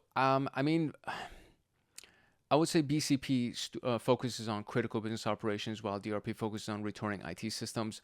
I would say that's probably the closest thing to an answer, because DRP focuses on overall business operations, BCP focuses on IT systems only, may not necessarily be the case. If anything, it would be between A and B. I'm going to say B. Okay, cool. Focuses on critical business operations. That's what business continuity does. It focuses on critical business operations so that you can actually still be up and running, while DRP focuses on restoring all the IT systems. Which of the following RAID levels provides both redundancy and performance improvement?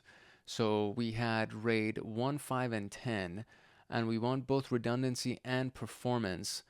And I actually did not memorize this. I kind of, as I was reading it, I wasn't intending to memorize it, but I would say it's RAID 10. And okay, cool, it is RAID 10. So redundancy would be RAID 1, performance improvement would be RAID 5, and then redundancy and performance would be RAID 10. Okay. What does the term recovery time objective represent? So recovery time objective. The maximum accepted data loss measured in time, the maximum amount of time a system can be offline before recovery, the time it takes to back up a system, the average system uptime during a disaster. So it's not C or D. It would be the maximum amount of time a system can be down, because the maximum acceptable data loss measured in time would be the recovery point objective. So we're talking about the recovery time, and that would be the amount of time. So which type of backup strategy requires the most storage space but has the shortest recovery time? So it requires the most storage space, and that would be the full backup. It requires the most storage space. Incremental backup doesn't require as much, and incremental backup requires the least. Differential is between full and incremental. Partial backup was in one of our objects or one of our lessons that we learned. So the full backup requires the most storage space, and it has the shortest recovery time.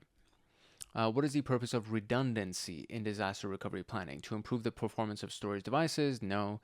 To provide additional backups for increased speed? No. To ensure availability of systems and data during failure? Yes. To minimize storage requirements by reducing duplicate data? That's not true. So it's C. C is the only one that's even close. In a differential backup strategy, what happens to files that have been modified since the last full backup? So the files that have been modified since the last full backup are getting backed up, right? So only new changes are backed up. Previous incremental backups are overwritten. That has nothing to do with differential, because differential only looks at full backups. So incremental backups aren't even a part of it. All files modified since the last full backup are saved every time. That's true. All data is backed up, including unmodified files. That's not true. Files are only marked for backup and not saved until the next incremental run. That is also not true. So it would be all files modified during the last full backup are saved every time. Very good. Which of the following is an example of fault tolerance? So data encryption to protect backups. Load balancing between multiple servers, that's pretty good. Differential backups on a daily basis. No. Implementing firewalls to stop unauthorized access. So that's not even part of this. Data encryption is also not a part of it. Load balancing between multiple servers is a type of fault tolerance. So boom. Which concept ensures data integrity and availability through the use of redundant systems? So business impact analysis, no. Fault tolerance, incremental backup, or recovery point objective. So availability through the use of redundant systems would be fault tolerance. Business impact analysis is analysis. Incremental backup has to do with backing up something. But we're not talking about data integrity and availability through the use of a redundant system. We're just talking about backups. And recovery point objective is one of the goals that we have when we are trying to get back to business as usual. So disaster recovery, for example. So fault tolerance would be my answer. Very good. What is the purpose of the recovery point objective in disaster recovery? So remember, recovery time objective was just measuring downtime. Recovery point objective was measuring data lost in time as the increment, right? So it determines how long recovery efforts can take before impacting operations. No. It defines the point in time to which data must be recovered after an incident. Yes. It ensures fault tolerance across redundant systems. No. It identifies which business processes need to be restored first. So it's not this. It's not. It's neither of these two, and it's not this. How long recovery efforts can take? That would be. It defines the point in time to which data must be recovered after an incident. An organization performs a weekly full backup and daily backups that only capture changes since the last backup. What type of backup strategy is this? It's either incremental or differential. Now, what we can see here is that it's not mentioning any, there's no mention of a full backup. So if there's no mention of a full backup specifically, we can say that it's incremental. Very good. A hospital uses RAID 1 to ensure that its patient data remains available if a single hard drive fails. What concept does this demonstrate? Data encryption, no fault tolerance, incremental backup, load balancing. So it's not data encryption, it's not load balancing. I want to say it's the incremental backup. I think that's what it is. Oh no, it's fault tolerance. Crap.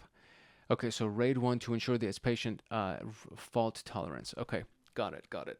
Fault tolerance uses redundant servers. RAID 1 is a redundant server that can be used, or a redundant disk image that can be used to make sure patient data remains available. So RAID has to do with redundant disk images that can be used to make sure that business continues, and that would be a part of fault tolerance. Okay, that makes sense. A critical e-commerce application uses load balancers to distribute incoming traffic across multiple servers. A critical e-commerce application uses load balancers to distribute incoming. So that would be its fault tolerance, right? So what strategy is being used to ensure system availability? Redundancy, incremental backup, differential backup, signature-based monitoring. Signature-based monitoring has nothing to do with this. And we're not talking about backups in any way. We're just talking about redundancies. To distribute incoming traffic across multiple servers, we're talking about redundancies. So it's either fault tolerance or redundancies, but fault tolerance wasn't even on here. So we're talking about redundancies. And that's it. Wow, just like that. We got through all of them. And I have one other thing that I want to share with you before we go to chapter 5, and that is a tabletop exercise. So I want to share with you how to do a tabletop exercise in this concept of security operations and incident response. All right, so for our tabletop exercise, what I'm going to do is I'm going to give you the breakdown of what it should be like, and then we're going to go through each one of the individual steps for an actual incident response situation. And then I'm going to give you a scenario. And then based on all the instructions that you've gotten so far and the instructions that I'm about to give you, you're going to go ahead and create this incident response tabletop exercise. And what I recommend you do is actually create this. So create a document and label it, incident response tabletop exercise, and then use the link to this document inside of your portfolio so you actually have something that is directly relevant to incident response. So this will help you, number one, practice and kind of flex your muscles a little bit, but it'll also help you with the designing and creation of your portfolio. So I really hope you actually do this particular exercise. So the incident response tabletop exercise is a discussion-based simulation where participants walk through a hypothetical cyber incident scenario to test their organization's incident response plan. It is designed to improve preparedness, identify gaps in the plan, and ensure all team members understand their roles. And we're talking about a cyber incident, so what I'm going to give you is a cyber incident at the very end of this, but this also applies to physical incidents as well, right? So if somebody breaks into the building, for example, if somebody breaks into the bank branch and they're trying to rob us, what are we going to do, right? So we have these bandit barriers. If they come in and we know that they're trying to rob us and then they try to escape, we're going to lock them inside of the bandit barrier. What happens if there is somebody that is in there locked with them? So what if there's a hostage situation? Well, okay, in that case, we're just going to let them go because we don't want to hold a hostage in there with the person, and it would be extra, it would be a bigger liability, and God forbid, the person can get shot and all of that stuff, right? So this can actually apply to physical incident response as well. We're just going to be talking about it in the context of cyber incidents, and then the example that I'm going to give you at the end for you to use as an exercise is going to be a cyber incident as well. So let's jump into it. First, what you're going to need is you need to understand what the step-by-step walkthrough of the tabletop exercise is going to look like. So for example, when you sit down and you want to do this with your company, what they're going to do, whoever the leader of the exercise is they're going to define the objectives and the scope of the exercise, meaning determine what you actually want to achieve through the exercise, evaluate the effectiveness of the plan, test communication protocols, identify gaps in the technical procedures. And then the scope is the incident type. So are we looking at ransomware, phishing, insider threat? And then who are the teams that are involved? What are the assets that we're trying to protect? So on and so forth, right? So this is typically what's going to be done. It's going to be led by obviously the manager of the group, but then usually if they're decent as a manager, they'll open it up to the rest of the group and be like, hey, are there any things, knowing what the goal is that we're trying to do, are there any things that you think we need to add to our scope, for example, or any notes that you want to make, right? And so if you actually have something that they haven't discussed or that they haven't added, you should write it down or raise your hand and actually declare it, right? Say, this is what I noticed and I think this is also important, yada, yada, yada, right? They'll usually leave it open for the group to also provide feedback.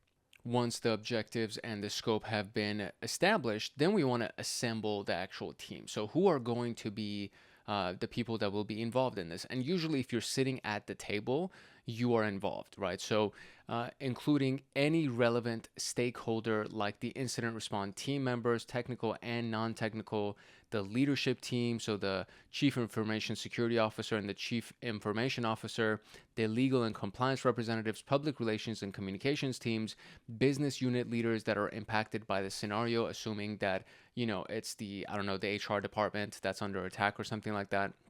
So you would basically bring everybody that would be relevant in this particular exercise. They would need to be present, obviously, to be a part of the exercise. And then you want to develop the scenario. Now, usually, again, they will provide this to you as well, and your job will be to try to work through the response, right? How you're going to respond to this incident. So the scenario would be to create a hypothetical incident tailored to the organization's operations. For example, a phishing email successfully compromises a high-level executive's account, leading to the exfiltration of sensitive customer data. So the indicator would be unusual login activity, emails sent to unknown addresses, and then data breach notification requirements, potential fines, and reputational damages would all be the impact. So the indicator of this actually happening would be that the unusual login activity for that person's email, right? And then the emails that are sent to unknown addresses. So you have somebody that logs in with the CEO's email and they're doing it from, I don't know, Russia or something, like some other country where it's like, wait, what, how is this even happening? He's not there. He's sitting in his office right now. And how is this even going on, right? That's an indicator. Or emails that are being sent to unknown addresses that are not in the address list of the company or his actual address list, or they just look like really fishy email addresses. So those are all indicators. And then the impact, of course, is the data breach notification requirements that you need to make, that there has been a data breach. There are potential fines that you have to worry about, because if they're extracting sensitive customer data, most likely there will be a fine.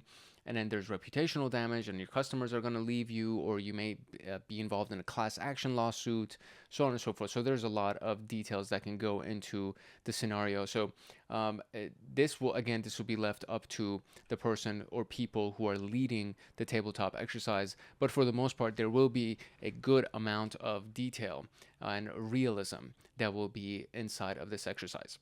And then finally, we want to establish the ground rules for the exercise and then walk through the actual scenario. So you want to make it clear to the team that this is a simulation. Again, this is part of the leader's job, the manager's job, and no actual systems were going to be impacted. You want to encourage active participation and open discussion. Everybody should have a say. If you're at the table, you should have a say.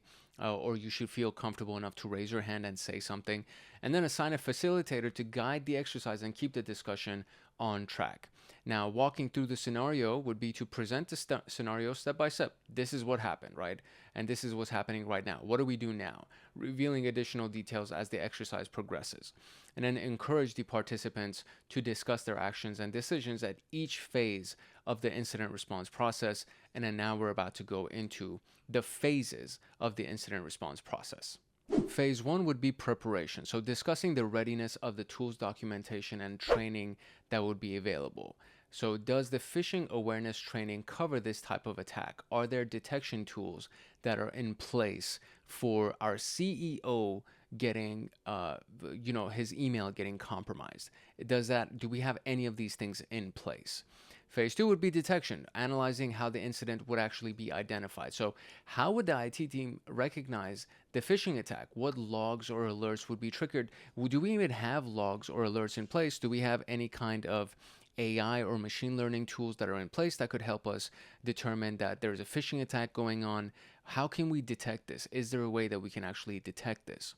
And then containing it. So, how could we actually limit this attack? What steps would be taken to isolate the compromised account and prevent lateral movement so that it doesn't go from the CIO to the CFO, right? The CFO has access to all of the bank accounts.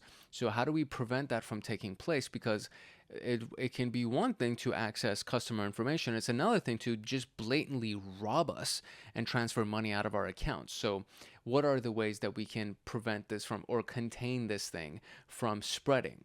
Then we go into eradication and recovery. So how the threat would be removed and how would the systems be restored? So what forensics tools would you use to identify malware?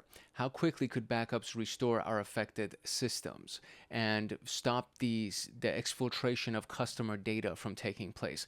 What can we do to eradicate the malware that's exfiltrating the data and sending the data to some kind of a C2 server, a command and control server in a remote location in Russia, for example? It's like, how can we stop that from actually taking place? And then how do we eradicate this thing and then get ourselves back to a normal recovery or a normal state of business, right? Business as usual. And then once that's happened, what do we learn, right? What have we identified for improvements in the future? What gaps did we have in our incident response plan that we've identified? What changes should we be made? So was there a detection tool? Do we even have a detection tool? Can we use AI in the future to make sure that it automatically detects these types of emails so that the CEO doesn't even get it and they don't accidentally click on something and then they're now a victim of phishing? Can we detect? Can we use some kind of a tool that says, hey, the CEO is his account was just logged into by somebody in Russia, and that doesn't seem right, and we need to probably stop that from taking place immediately. How do we do that, right? If necessary, lock out the CEO out of his email. I'm sure he wouldn't mind, especially if it's going to stop the attack from progressing and for you guys being robbed, and now your customer data is being stolen, and now you have to talk to legal and the PR team and then worry about it's a publicity nightmare and da da da. Like, I'm sure the CEO wouldn't mind if his email was blocked if it was something that was required to stop the incident from escalating and you could actually contain it, right? So it's very, very important to keep all of these things in mind and talk about it in the lessons learned portion of your exercise. In the post-incident section, which is part of the lessons learned section, you also want to evaluate performance and document any findings. So what went well and what needs to be improved? Use a checklist or some kind of evaluation form, communication and coordination among teams, adherence to the incident response plan, technical capabilities, and decision making. Were these things that were up to par, or do we need to improve upon these things? Document your findings, the scenario and team responses. There should be a person that is literally their only job is to document everything that's happening in the tabletop exercise. So they would be documenting the team's responses to the scenario that was provided to them. They would be documenting any observations or gaps or recommendations that are being made by anybody inside of the team. They would document action items and timelines for addressing those deficiencies. And this literally their only job is to start documenting these various processes. And then finally, you want to schedule a follow-up, right? So if it went smoothly, you want to schedule a follow-up. If it didn't go smoothly, you want to schedule a follow-up. This is not something that should be done once, right? Again, this is something that should be done regularly. This is a part of the auditing process of the team's functionality and their ability. So You want to schedule up a follow-up session to ensure action items are implemented if there were any, and then plan future tabletop exercises with different scenarios. So for example, instead of phishing, it would be ransomware or something in our supply chain that was attacked, and now there's malicious code inside of our stuff, or the company that we're buying from put a chip inside of the CPUs or in the motherboards that we've bought from them, and that chip is tracking all of our activity and tracking our keystrokes that we're putting in and stealing our data, so on and so forth. So how do we take care of that, right? How do we prepare for that? That's literally the purpose of these exercises. So follow-up meetings should always be happening. These should be regular things that happen. The tabletop exercise is not a one-time thing that happens. All right, now that you know everything that we just went through and all the steps that you were just exposed to, I want you to take this scenario and actually apply it. This has nothing to do for me. This doesn't do me any good. This is all for you. So take every step that we just discussed, write it down inside of a document, or if you have access to this document because you joined Hackaholics Anonymous as an agent level member or an above, right? Go ahead and use this document and copy paste those steps and those questions, and then use this particular scenario at the top of it. This is the example scenario, and then go step by step. So the scenario is a phishing attack on a C-level executive. That would be the title of your document. And then this would be the progression of the incident. And it goes, an email with a malicious link is sent to the CEO. The CEO clicks on the link, granting attackers access to their email account. And then attackers send fraudulent emails to employees requesting sensitive information, and IT detects unusual login activity during routine monitoring. So what would you do, right? So if the email was sent with a malicious link to the CEO and the CEO clicked on it, granting attackers access to the email account, both of these things could actually be mitigated. So number one, you could use some kind of AI software to detect that there's a malicious link being sent to the CEO, because it could run that malicious link through a database like VirusTotal or something like that. And it's like, this is malicious, and then the email would never even be sent to the CEO. So that's one thing that we could do. This next thing is that the CEO clicks on the link granting attackers access to the email account. We need to train the CEO. Just because he's the CEO doesn't mean he's a security expert, right? So this is very important to understand. That's not his job. His job is to make sure that the company runs smoothly and you guys meet the goals and the revenues and so on and so forth. The job of the CISO, Chief Information Security Officer, is to make sure that these types of things are delivered to the CEO. So maybe we need to coordinate with the CISO to train the CEO so that he doesn't click on these freaking links, right? Attackers send fraudulent emails to employees requesting sensitive information. You send a notification to all the employees. If the CEO or anybody in the C-suite level sends emails to you requesting sensitive information, please bring it up to your manager or please bring it up to the IT team, because that should not be happening. The CEO will never email you asking you for sensitive information. They will most likely go through your management, and your management will request that information from you, and then they'll deliver it up the chain. And then IT detects unusual login activity during routine monitoring. What would IT do as soon as they find this out? How do they contain it? How do they move forward? So on and so forth, right? So these are, I'm just literally freeballing here and kind of improvising these responses, but you're more than welcome to use the responses I gave you, expand on the responses that I gave you, and do your very best to bring a fully crafted tabletop exercise using this particular scenario. This Security Plus training series is sponsored by Hackaholics Anonymous, which is the premier YouTube community for security professionals and hackers. And to get access to the training documents for Security Plus, as well as all of the practice questions inside of that slideshow, as well as the mock examination links that are available in the documents, you would join Hackaholics Anonymous as either a cyber agent, cyber guardian, or a cyber master. And if you join as any one of those tiers, you get exclusive downloads, which includes all of these Security Plus training documents and mock exams, so on and so forth. But you would also get Python automations for system administration, cybersecurity, pen testing. You would get access to live streams that go on monthly with me, Discord servers for advanced members, exclusive downloads, exclusive content, and of course a myriad of other things as well. And it would be my pleasure to actually see you inside of Hackaholics Anonymous. And to be able to join, you would need to simply just click the link in the description below. You can also come to our homepage on the channel and just click on this simple little join button button that we have over here, or you can go to youtube.com/hankhackshackers/join, and that would give you access to that little pop-up that you just saw, which shows you all of the different tiers of Hackaholics Anonymous.